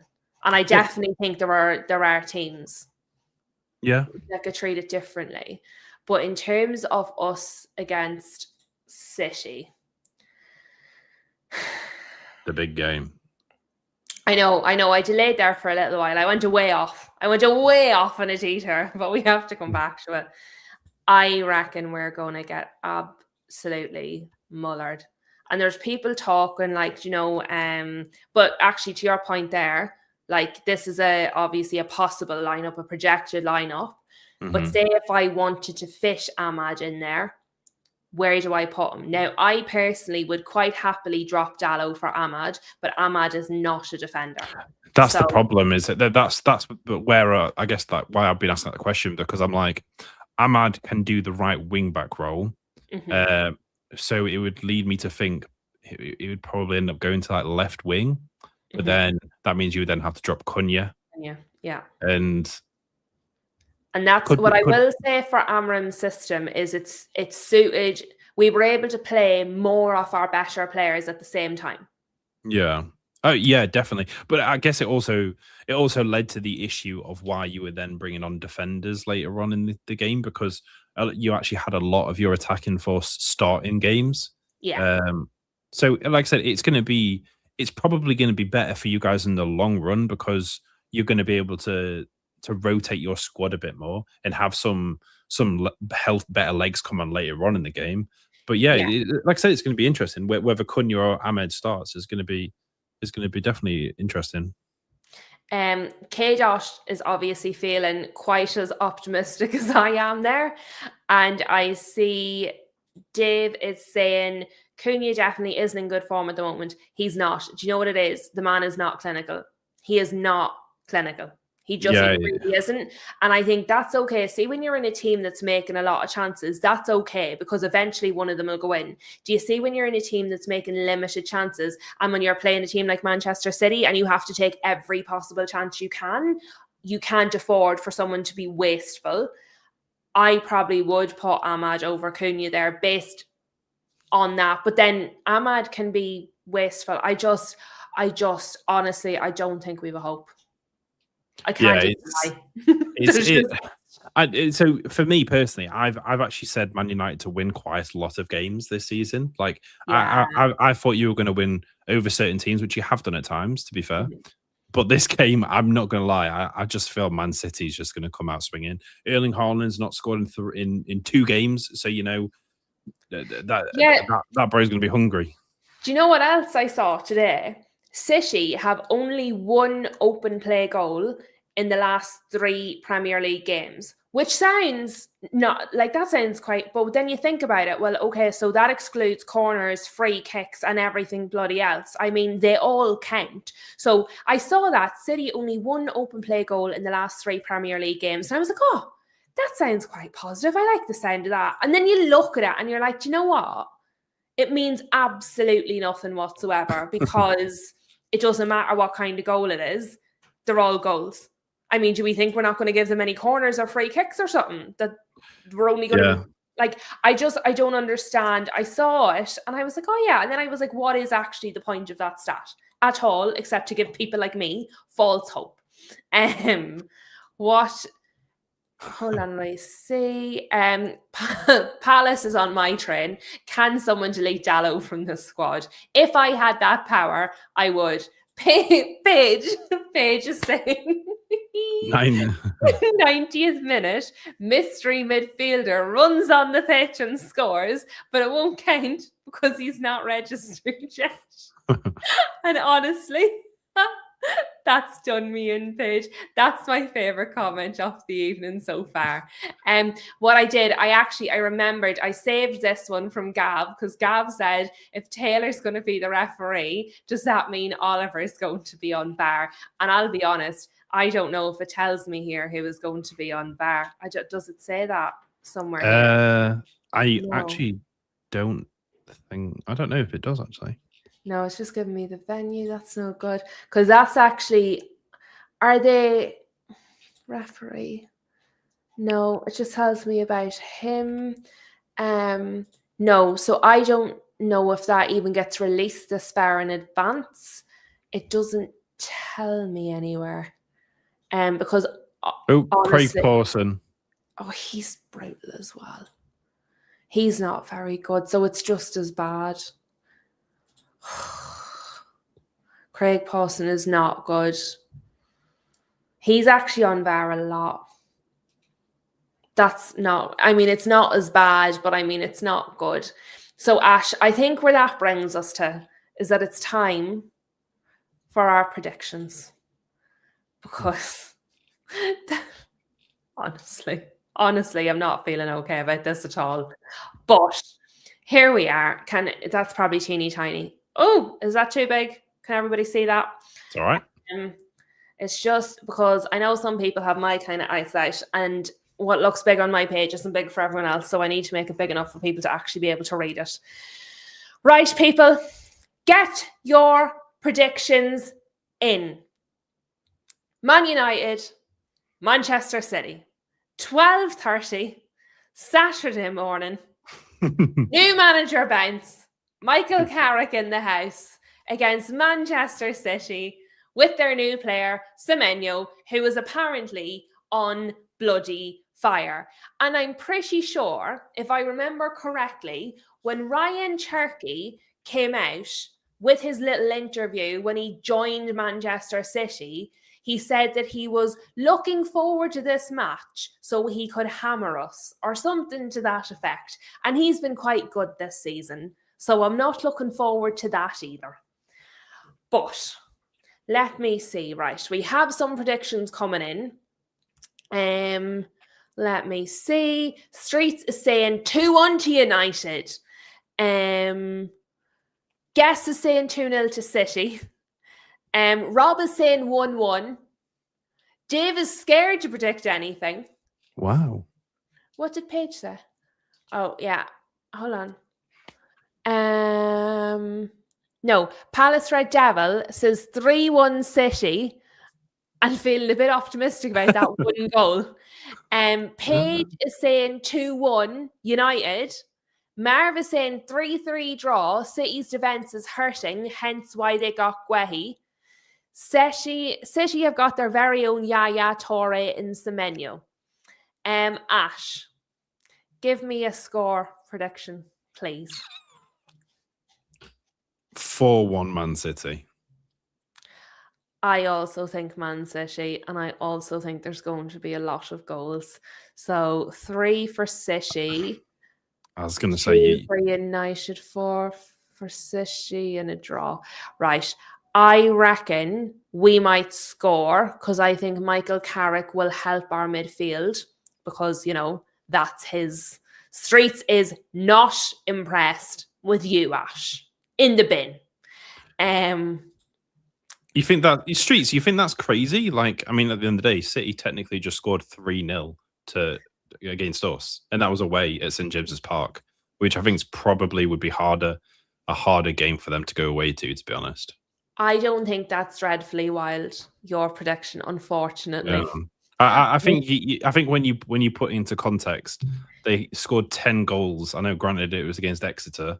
They probably should have scored 3-0 against us. I know we missed some chances, but I don't think 4-1 isn't crazy, especially when you see how Semenyo's been playing. Streets is factoring in the derby effect. I think a lot of these players, literally, derby doesn't mean anything to them. Man City, they have no idea about derby. This team, like, I don't think it's going to affect them, to be honest. Like, it's not like you've got a load of homegrown players, like, to be honest. So LB is in the house with some phenomenal news for us. United have conceded 30 plus goals already and concede 2 goals a game. United can't keep City out. Thanks for cheering us up, pal. Paige has said Butterfingers ain't in goal. No, but I don't. Dear. The thing is, right, that's very true. But the thing is, this is Man City. Like, oh, and we lost the last derby 3-0. I think people are purposely forgetting that because none of us want to remember. We all want to forget. Right, we're going to have to put some numbers in here. Do you know what, though? What I will just say, big up to Streets, because there needs to be a United rep on this channel that actually backs this team and fights our corner. And at the moment, I don't have it in me. So big up to Streets, because somebody has to fight the good fight. I do think you're wrong, but I appreciate the level of positivity that you're bringing. And Marv did say a draw, which seems quite positive as well. I, however, agree. I think we're going to score, though. Flossie's saying 2-2. Trav is saying big up, but hasn't given us a score prediction. We've actually got some more draws coming in. I think we're going to score because I mean, Sesko is not on fire. He just scored the 2 goals. Yeah, but he's not on fire. I think we're going to score a bit 2 between the team because I think our midfield is going to be better. Okay. I do think City are going to beat us. I think Haaland's going to be raging because he didn't score one of them Exeter goals. I do think that is so mad, though. Like, if you told someone Man City scored 10 goals against Exeter and Haaland was on for over half the game and he didn't score, I don't know what the odds of that being. 10-0 and Haaland not to score.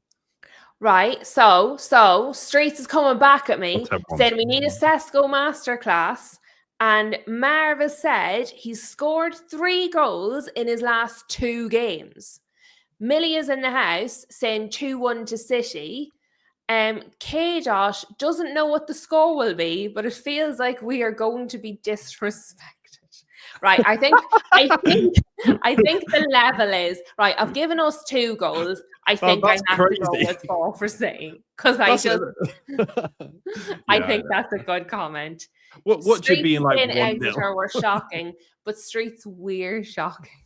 Weird. I hope Streets is here next week being like, I told you so, yous were all wrong. And you know what? If Manchester United beat Manchester City, Streets gets the exclusive right to predict the Manchester United result next week. Nobody else is getting a vote. Streets will get to pick the Manchester United result next week if we beat City this week. I think that's fair. That's Street's prize.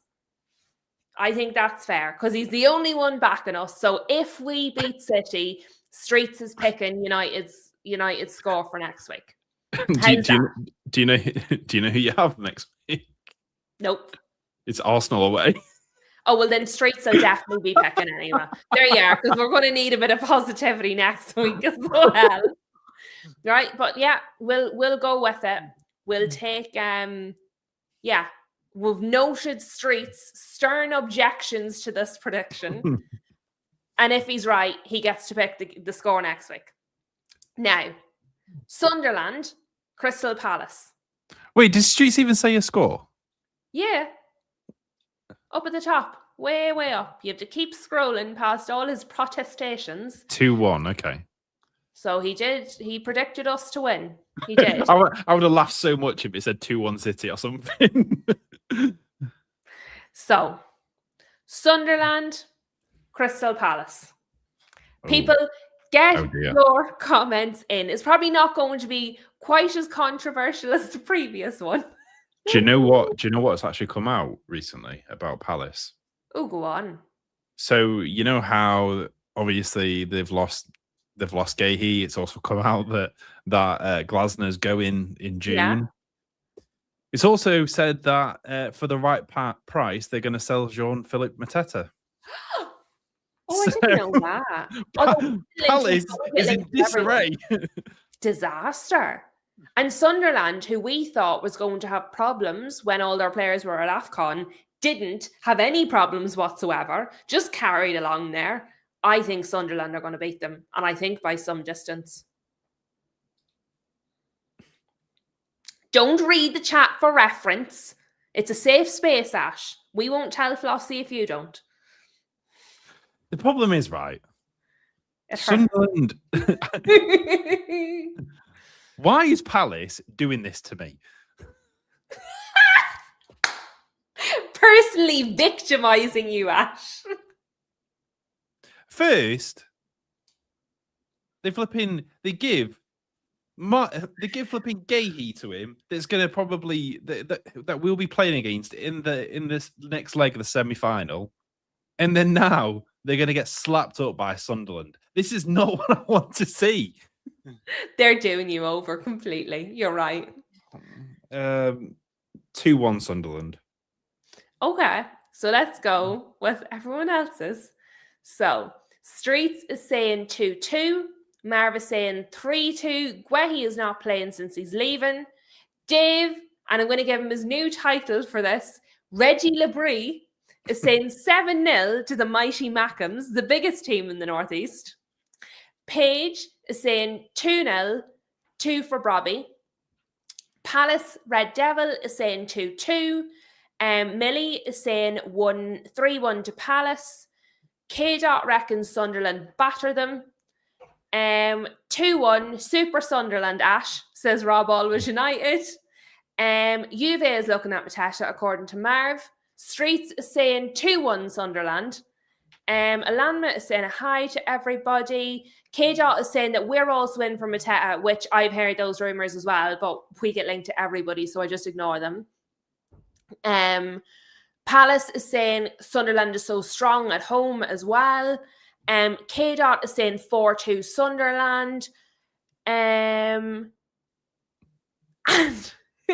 Marv is saying Crystal Palace are a sub on your show, Ash. They know how you feel about Sunderland. Oh, they've done me in. And Millie has moved on to the next match before the rest of us. Calm yourself. Hold your horses. So I think we're going with Sunderland to smash Crystal Palace.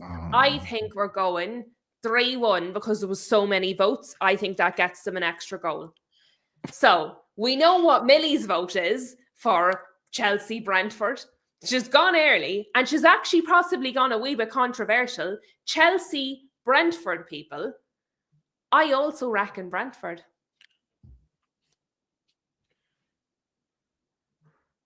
Ash is deep in thought. I'm really unsure about this.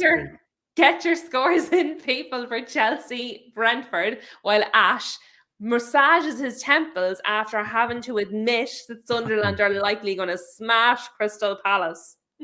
I'm really unsure about this game. Well, Streets is probably giving us the reason for that, because he's saying Rosinia Masterclass 3-1 Chelsea. So they do also have their new manager. Yeah, but have you seen so many things that have came out about him? Oh, the Lego and everything. Have you seen the thing about the hand washing? No, I haven't seen the hand washing. God. I've seen the Lego. Luke, you need to listen to this. Go on. He's basically told he's given a class to the whole squad on how to wash hands because there's been a massive virus that's been going around their squad. So he's teaching them how to wash their hands properly. It's up in Boris Johnson all over again. We're locked down. In his defense, People did that during COVID. So he's actually following the leaders of the free world. So in his defense, he's not the first. But yeah, he's using some unusual methods. But maybe, as Palace says, the new manager shock effect. Maybe he's hoping to shock them into good form. Because I saw one about they're playing with Legos. They have to build Lego towers, the fastest for team building. Honestly, it made me laugh. But people do mental stuff. Look at the stuff people laugh at Arteta for. But I mean, it's working. So I mean, maybe, could be madness. What I'm not hearing from you, Ash, is a score prediction.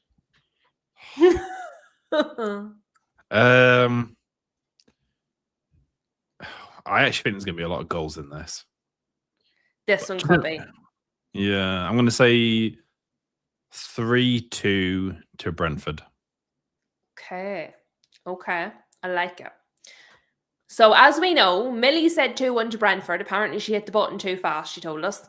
Paige also said 2-1 to Brentford. Marv also said 2-1 to Brentford. Chelsea and their goalie can't stop Igor. That's true. When you talk about Chelsea, forget the manager. You have to think about Sanchez because he is absolutely just dreadful.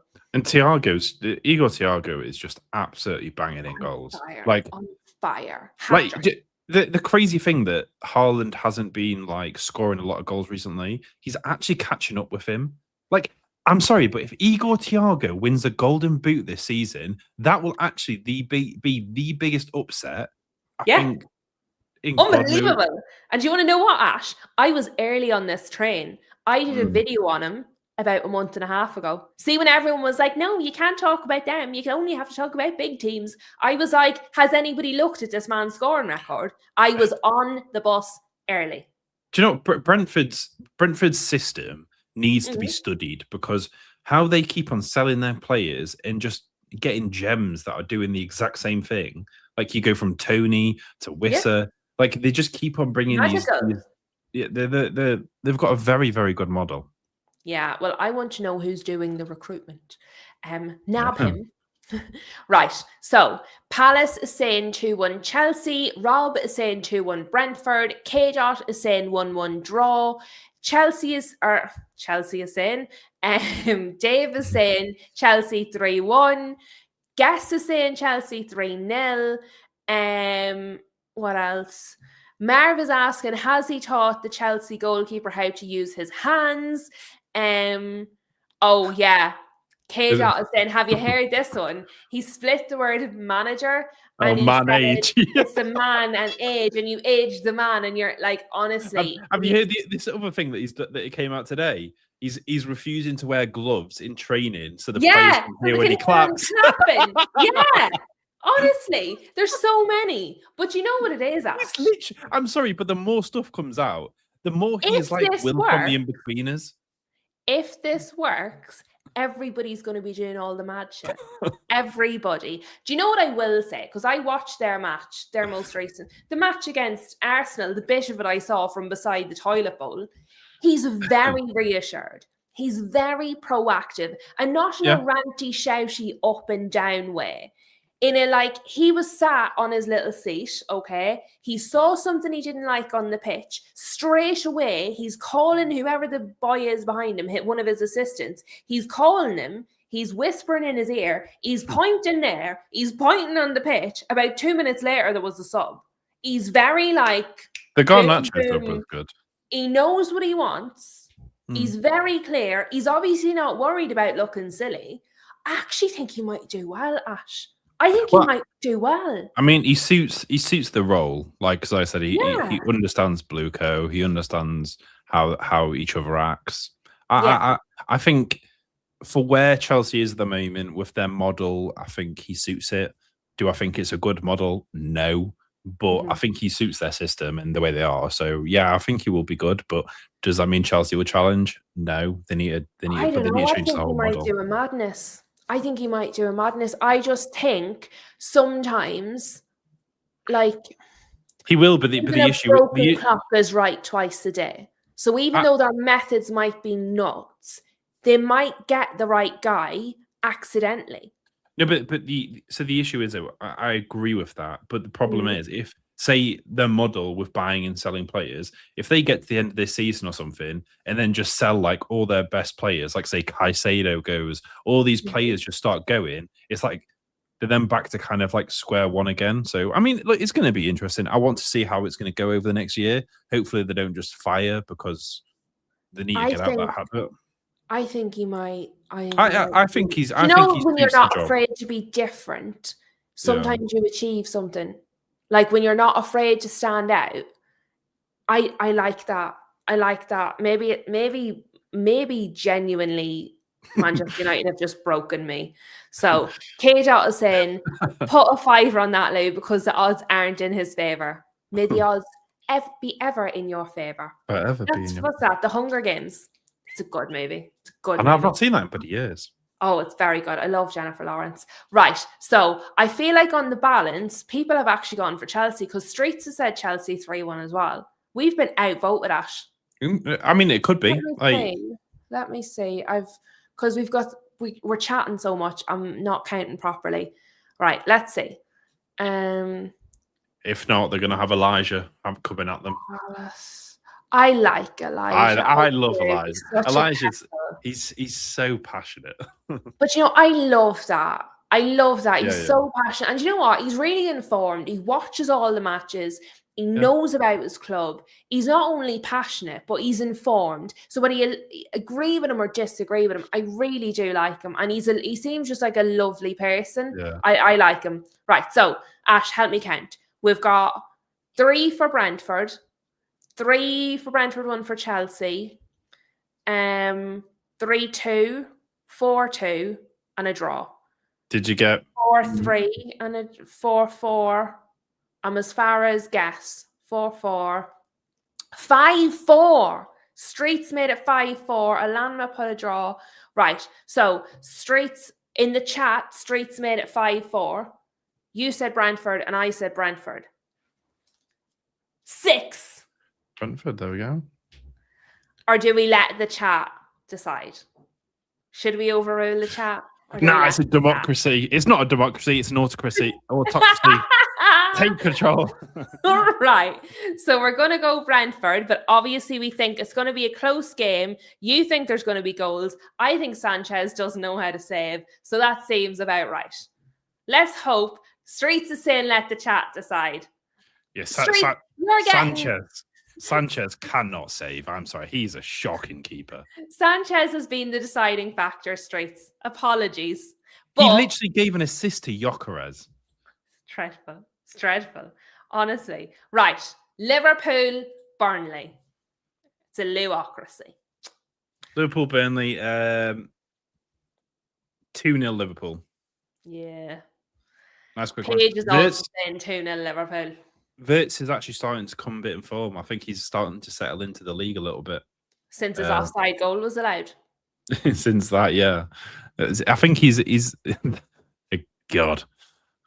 VAR. There's another one of those decisions. Good old VAR. Maybe that's what we've done. The counts are actually the ones for and against. Do you know what I will say, Lou? Do you know what was really nice the other day? Yeah. The FA Cup, just games playing, no VAR. If it went in, it stood, you can celebrate. I just feel like we've missed that in football for so long. But as well, if it's a mistake, it's a mistake. You know it's a mistake. I'm okay with that. See if it's a genuine mistake. I'm like, all right. See if you've looked there for 10 minutes and you still mess it up. That's when I have a problem. Yeah, so it just needs to speed up. I think there should be a set time on VAR. 1 minute. If it goes, if you're basically going to take 10 seconds longer, or you could have VAR has 1 minute to make a decision, 30 seconds longer if you think you just need a little bit more evidence. If it goes over, just give it. If the referees are allowed time the keepers for a kick out, which I think is fair, then we should be allowed time VAR for decisions. We should. I'm sorry, that 5 minute VAR decision for the Man City one. Mental. It ruined the game. And then they still got it wrong. That's the problem. See, if the referee had called that and got it wrong, people would have went, oh, bugger. See, because they looked at it for 5 minutes and still got it wrong, everybody's like, how could you still get it wrong? That's the problem.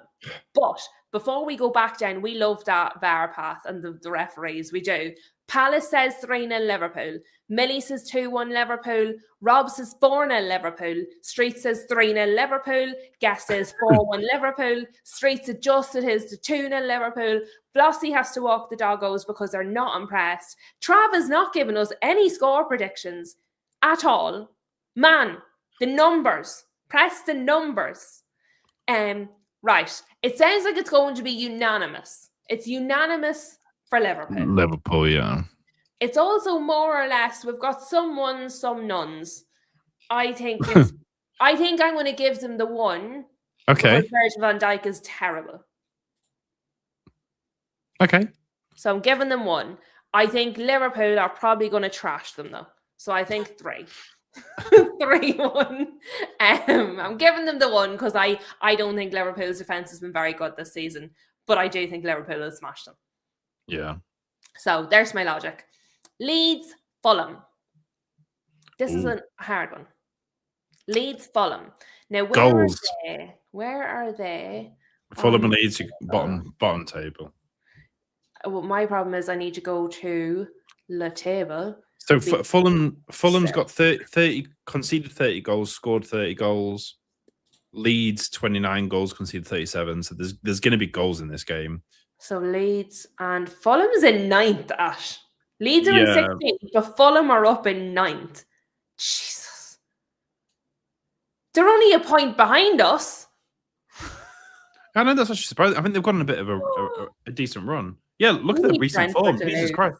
Look at that. In the last 5 games, they've won 3 and drawn 2. This is right. Okay. It feels like it might be maybe Fulham then. I was thinking, that's insane. Well, the thing is, like, look at Leeds. Leeds had a good run of form as well. Well, this was Chelsea. Who else have they won? West Ham, Nottingham Forest. Who'd they draw? They drew Crystal Palace and they drew Liverpool and then beat Chelsea in their last 2 games. Well, yeah, it was a 2-2, wasn't it? The Liverpool. That was that Reed that scored that absolute flipping screamer. Yeah. Leeds is 1-1 against Crystal Palace. I think there's going to be goals in this. Like, I think I'm going with Fulham now. A lot of people are saying like 1-1 or 2-1. Nobody is listening to anything we're saying, Ash. Yeah, people aren't saying a lot of goals in this. They're saying it's they've had enough of us. Honest to God, I think this could be like a 4-3 or a 4-2. I know, but Ash, every time we think there's going to be loads of goals, it's like 1-1. Maybe what they're doing is, well, every time Ash and Louise say there's going to be loads of goals, there's not. Because we're saying there's loads of goals, that's why they're going low scoring. Now, to be fair, KJ is saying there has been so many draws this season, and there has been, particularly since the new year, there has been a lot of draws. So I think the draw is a crazy shout. Palace Red Devil is saying, I think it's going to be cagey, and often cagey games can mean less goals. So I can understand the logic, because the United City one could end up like that, really cagey, really low scoring. So I can see the logic. Okay, well, with that bearing in mind, 4-2 Fulham. I was like, it's just deaf ears. Right, you're saying 4-2 Fulham. Yeah. Paige is saying 2-1 Leeds. Marv is saying 2-1 Leeds. Guess is saying 1-1. Millie's saying 1-1. Streets is saying 2-2. Palace is saying 1-1. Rob is saying 2-1 Leeds. Dave is saying 3-1 Leeds. Alanma is saying 1-1 draw. So have we got more draws or more leads? 1, 2, 3 draws. I think we've more leads. Am I the only person that said Fulham win? Me and you. Nobody agrees with us about Fulham. Before I looked at the table, I would have said Leeds win. After I looked at the table, I went Fulham. But if you would just ask me, like, who do you reckon straight off, I would have said Leeds, honestly.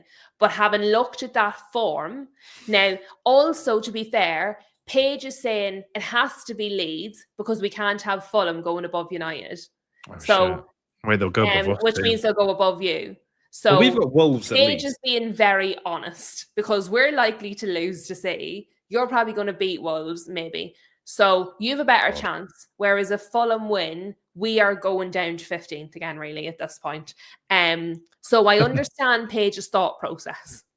I generally think Fulham's going to win this game, but I think it's going to be a great game to watch at this time. I think also it's going to be Fulham, but the votes say Leeds. So we will go with, is there more?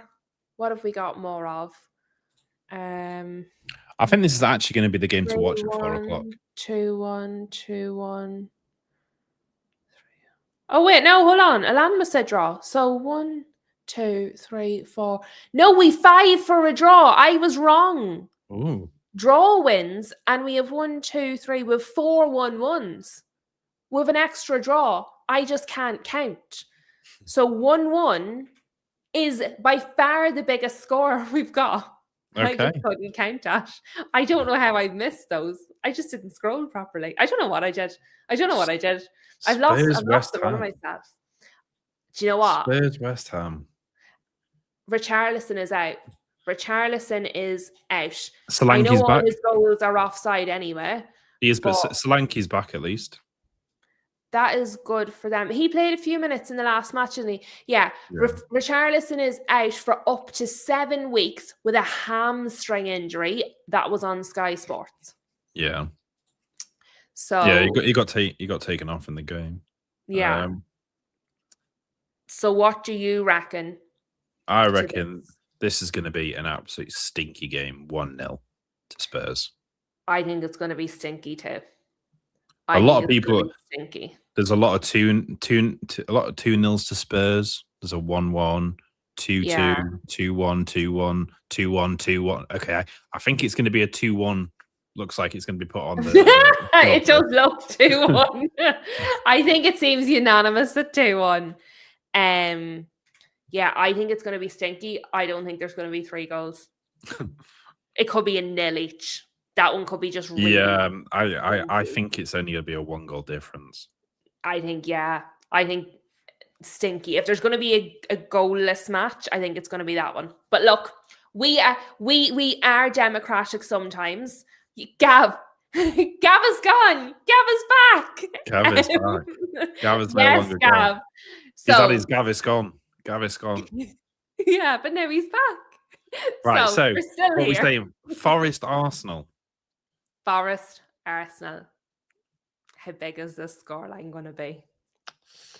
Is Arsenal going to get lost in the Forest? That is the question.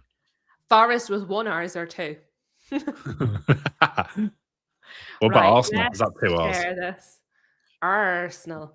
I think it should. I think for Arsenal's sake, they should have had 2 R's. Just because whenever you write Arsenal, you always type Ars, which also only is 1 R. Exactly, that's what I'm saying. Oh right, okay. Yes, I gotcha. Right now, I'm with you now. But what do we reckon? Ash? There's Forest. I think this is going to be 4-0 Arsenal. They've conceded Forest 34 goals. Yeah. Arsenal have scored 40 and only conceded 14. I will say, Forest has conceded less goals than Leeds. Yeah, but Leeds aren't playing Arsenal. No, I think this is going to be fun. The only issue is, right, because of how high Arsenal play, it does make it harder for them to score sometimes. But I do think it's going to be like 4-0.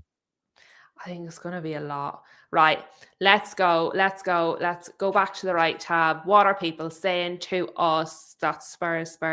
Paige is saying 3-1 Arsenal. Gav is saying 2-1 to Forest with 2 R's. Dave is saying 2-2. Marv is letting me know Forest is 1 R.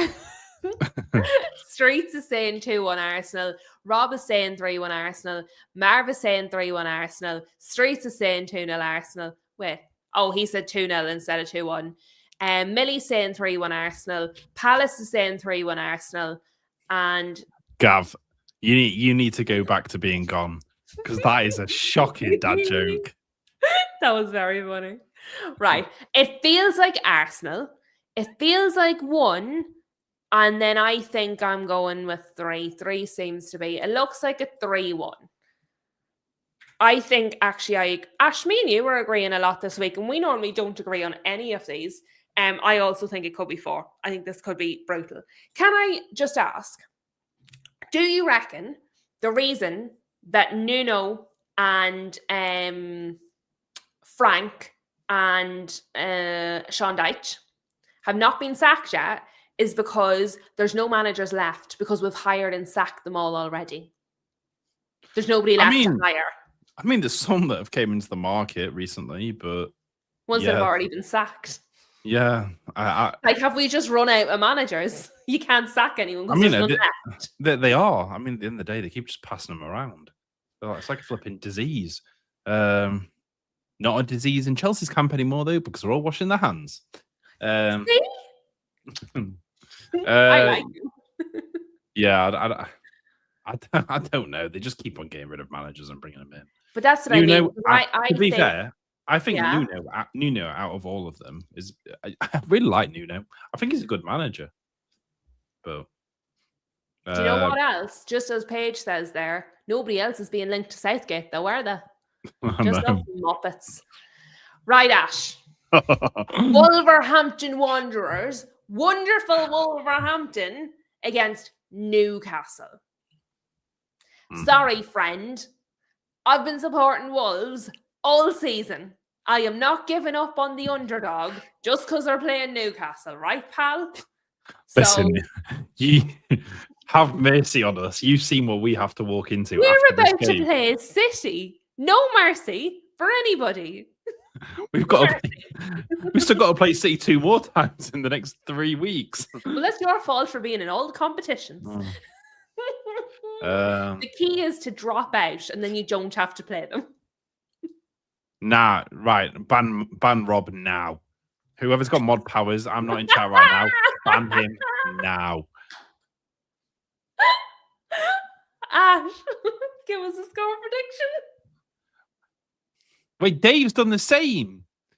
Listen. Where is he? Where's Dave? Regis. No, why can't I see him? Oh, there he is. There he is. 4-0. Listen, you all need to have a timeout on the naughty step. Shocking. Excellent point. Only one of these teams is unbeaten this year, and it's Wolves.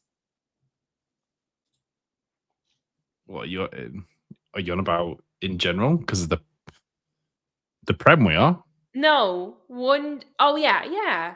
Unbeaten this year would include all the matches. They're not in most of them. I mean, they're drawing them. Irrelevant.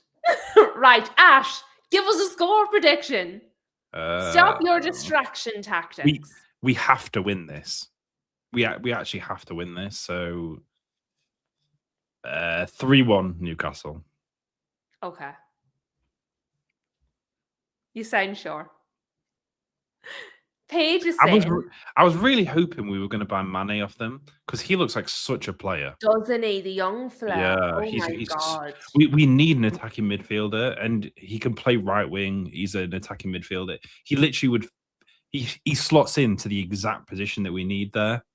Well, according to Tarek, Mainu's an attacking midfielder. He needs to play further forward. So I don't think... Anyway, let's not get started on that. Listen, if the lineup comes out tomorrow and we see Bruno sit further back and Mainu as a 10, I will actually piss myself. I think the fan base, their heads would collectively combust. I think I'd actually piss myself. At least I'd have something to talk about, other than just getting hammered. But anyway, Paige says 2-2. Street says 3-1 Newcastle. Dave says 4-0 Wolves. Gav says draw. Marv says 1-1. Alanma says Newcastle 2-0. Rob says Wolves 5-1. Millie says Newcastle 2-0. Gav is saying from Mama 2-0 Wolves. I'm telling her. Palace has got your back. Palace is saying Newcastle 4-1. So appreciate that. Palace has got you. But I would say Newcastle just about on them votes. I'll be honest, right? If I try and just be genuine for a minute, if we were just reviewing this and you weren't a Newcastle fan, I would say Wolves, from they've started, kind of the Arsenal, Liverpool, United, and then from they've started scoring and then winning, they have started on a bit of a run. Yous have been very up and down. Wissa In the Prem, you hasn't sure? been, in general, throughout the season, is Okay, well, very up and down, which is why people, excuse me, I let you speak your nonsense, right? I would say Wissa, but I don't think Wissa's going to play. I think it's going to be Voltemada. So I think if I was just genuinely saying, I would probably go with a draw, because I think Wolves have been scoring goals and I think yous haven't been looking especially assured. So I would probably say 2-2 if I was just genuinely saying. But the chat have gone with Newcastle.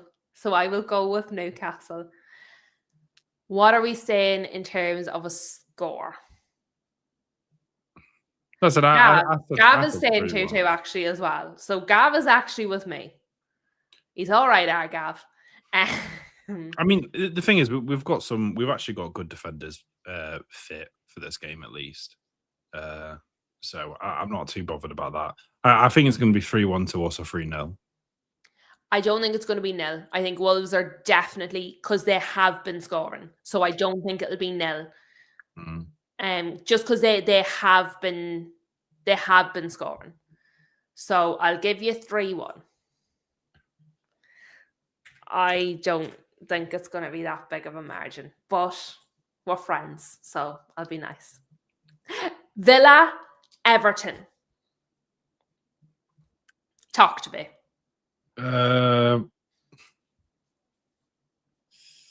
3-1 Villa. Okay. And let's actually have a little look. Let's have a little look. Share this. Actually, I'm not going to say 3-1 because I've just seen there's like 23 ones that we've predicted. So 2-1. It's like when you've multiple choice and all the answers have been B and you're like, they can't all be B. Something has to be wrong. Villa are currently in third with 43 points. If we manage to even get a point out of City, Villa could go second again. Wow. Villa are so in this race. If City's in the race, so are Villa. I don't care what anyone says. If City are in the race, so are Villa. When did Liverpool become fourth? Wait, it's because of the point difference is huge between fourth and third. Yeah, but I mean, like, they if were you just way down here. Yeah, red flash. Well, like I said, if you look fourth, like the points of fourth all the way through to 15th, that's 9 points difference. Yeah, like, but I mean, that's crazy. We were up here. We are so bad. Anyway, there's Everton. Jesus, Villa have to beat them. I'm not even having it. Villa have to beat them. That's the nonsense, right? What are the people saying? People are saying, Paige is saying 3-0 Villa. Marv is saying 3-2 Villa. Streets is saying 3-1 Villa. Alamba is saying 2-1 Villa. Rob is saying 3-1 Villa. Alamba said 3-1 hat-trick, but doesn't say the hat-trick to who. Fair enough. That's fair enough. Millie is saying 2-1 Villa.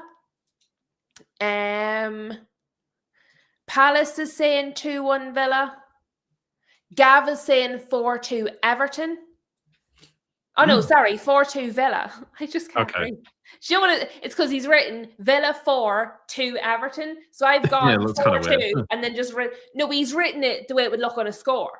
Yeah. But I just only read the second name, so it's my inability to read. Dave is saying 4-0 Villa. Alanma has changed from 2-1 Villa to 3-1 Villa with a hat-trick for somebody. Gav is saying Grealish is going to score too. So maybe it's Grealish with the hat-trick. So it sounds like it's unanimous to Villa. It sounds like it's going to be 3-1. There's going to be so many 3-1s this weekend. Brighton and Bournemouth. I'm going to go early on this. Oh, Alanma is saying hat-trick for Ollie Watkins, which is very fair. Very To be fair. fair, I Good shout. wouldn't have been surprised if he said a hat trick to Morgan Rogers because he's just on fire. He was, but then he slowed because he was on fire and then Watkins started to take over. And I know this because when I have a little flutter, I was putting Morgan Rogers to have a shot on target. And the minute I started putting him to have a shot on target, Watkins started scoring all the goals. So I know because he's cost me a few euros. He did score in his last game. But the 3 before that, because it was Got an Watkins. assist. That's no good to me, pal. Yeah, If I think I pretty was much going Bournemouth, Brighton, I think Bournemouth. I just feel like Really? Bournemouth. Yeah, now they've lost Semenyo. yeah. They're going to want to prove that they can do it without him. And don't forget, Correct, they they can. played without him for a match there not long ago, and you wouldn't have known the difference. I think Bournemouth are the type of team that can lose a player like that and just keep going. Brighton have been underwhelming this season. Brighton haven't been good. Mhm. I'm severely outnumbered in the chat, but To be honest, I think this is going to be a draw, 1-1. okay. You don't often go with a draw. Yeah, no, I think this will be. Okay, so yeah, so Gav is saying most likely the half of them will be 0-0 after all of us shouting for goals. Paige is saying 2-1 to Bournemouth. So Paige is with me. Millie says 2-0 Brighton. Alanma says 2-2. Dave says 3-1 Brighton. Rob says 2-1 Brighton. Dave is saying everybody get on the 3-1 train. Marv is saying 2-2 draw. Streets is saying 3-2 Brighton. Gav is saying 2-1 Brighton. Palace said 1-1. And Gaz is in the house. Gaz has just made it, is about to see the calculator in action. So we have Gaz and Gav in the house. So it looks unanimous for Brighton. I reckon, what do we think? 2-1? A lot of people are putting 1 goal in it, so I reckon that means 2-1. Not 3-1. Not 3-1. Right. The magic is about to happen, people. Let's see. Oh, God. Right. Find where your team is and have a see. Oh, my God. Oh, my God. So if this is right, we're going to have 3 teams on 32 points. We're going to have... How would that be right? Oh, because we put Clichy to win, obviously. Silly me. Never mind. Brentford. So do you remember when Brentford was in 10th after the last international break? And we said, if anyone's going to drop down from here, it's definitely going to be Brentford. We have been entirely wrong. It also looks like yous would be a way up there, no bother to yous, before your set of harsh fixtures. My team would move down into 9th. This is my worry, is we kind of have to be there because I can see us potentially losing a few games back to back. Yeah. So if Crystal Palace keep dropping down, when you look at where they were like a few weeks ago, I'm on a real, I am actually worried for them. Yeah. I'm actually worried for them going into next season, and if they potentially could be relegation candidates, which is going to be absolutely mad from them winning the FA Cup to where they are now. It's a crazy downfall, crazy turn of events. But that started right after it came out that Glasner was going to be leaving. I know it's been officially said this week, but when it first came out, that's when that started, right after that. But the drop is insane. That is crazy. Wow. Oh my God. I didn't realize. Look at their average goals a game. It's nearly 1. 23 in 22 games. Yeah. That's so bad. Yeah. It's not. Wow.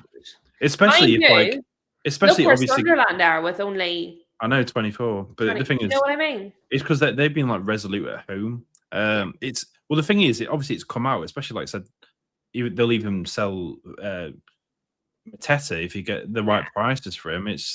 I don't know what's going to happen to Palace. Like losing Gahey, so they could start leaking in goals a bit more. All the team's going to be thinking, what's going to happen because the manager's gone. We're losing players. Imagine if Mateta's going to go. All their heads are just going to be gone. Just mental. What I'm looking at here as well, Ash, when was the last time the bottom 5 changed?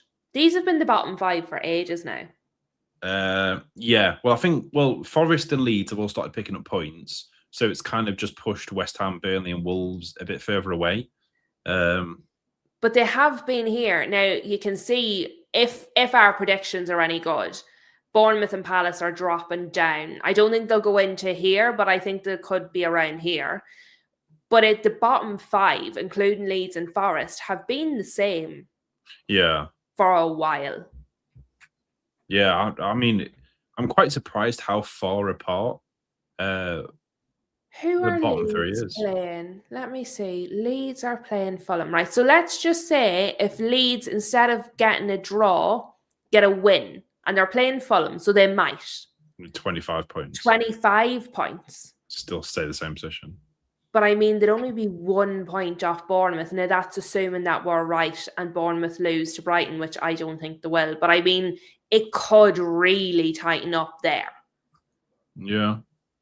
I don't think any of these teams are getting out of relegation. I think that's the relegation done.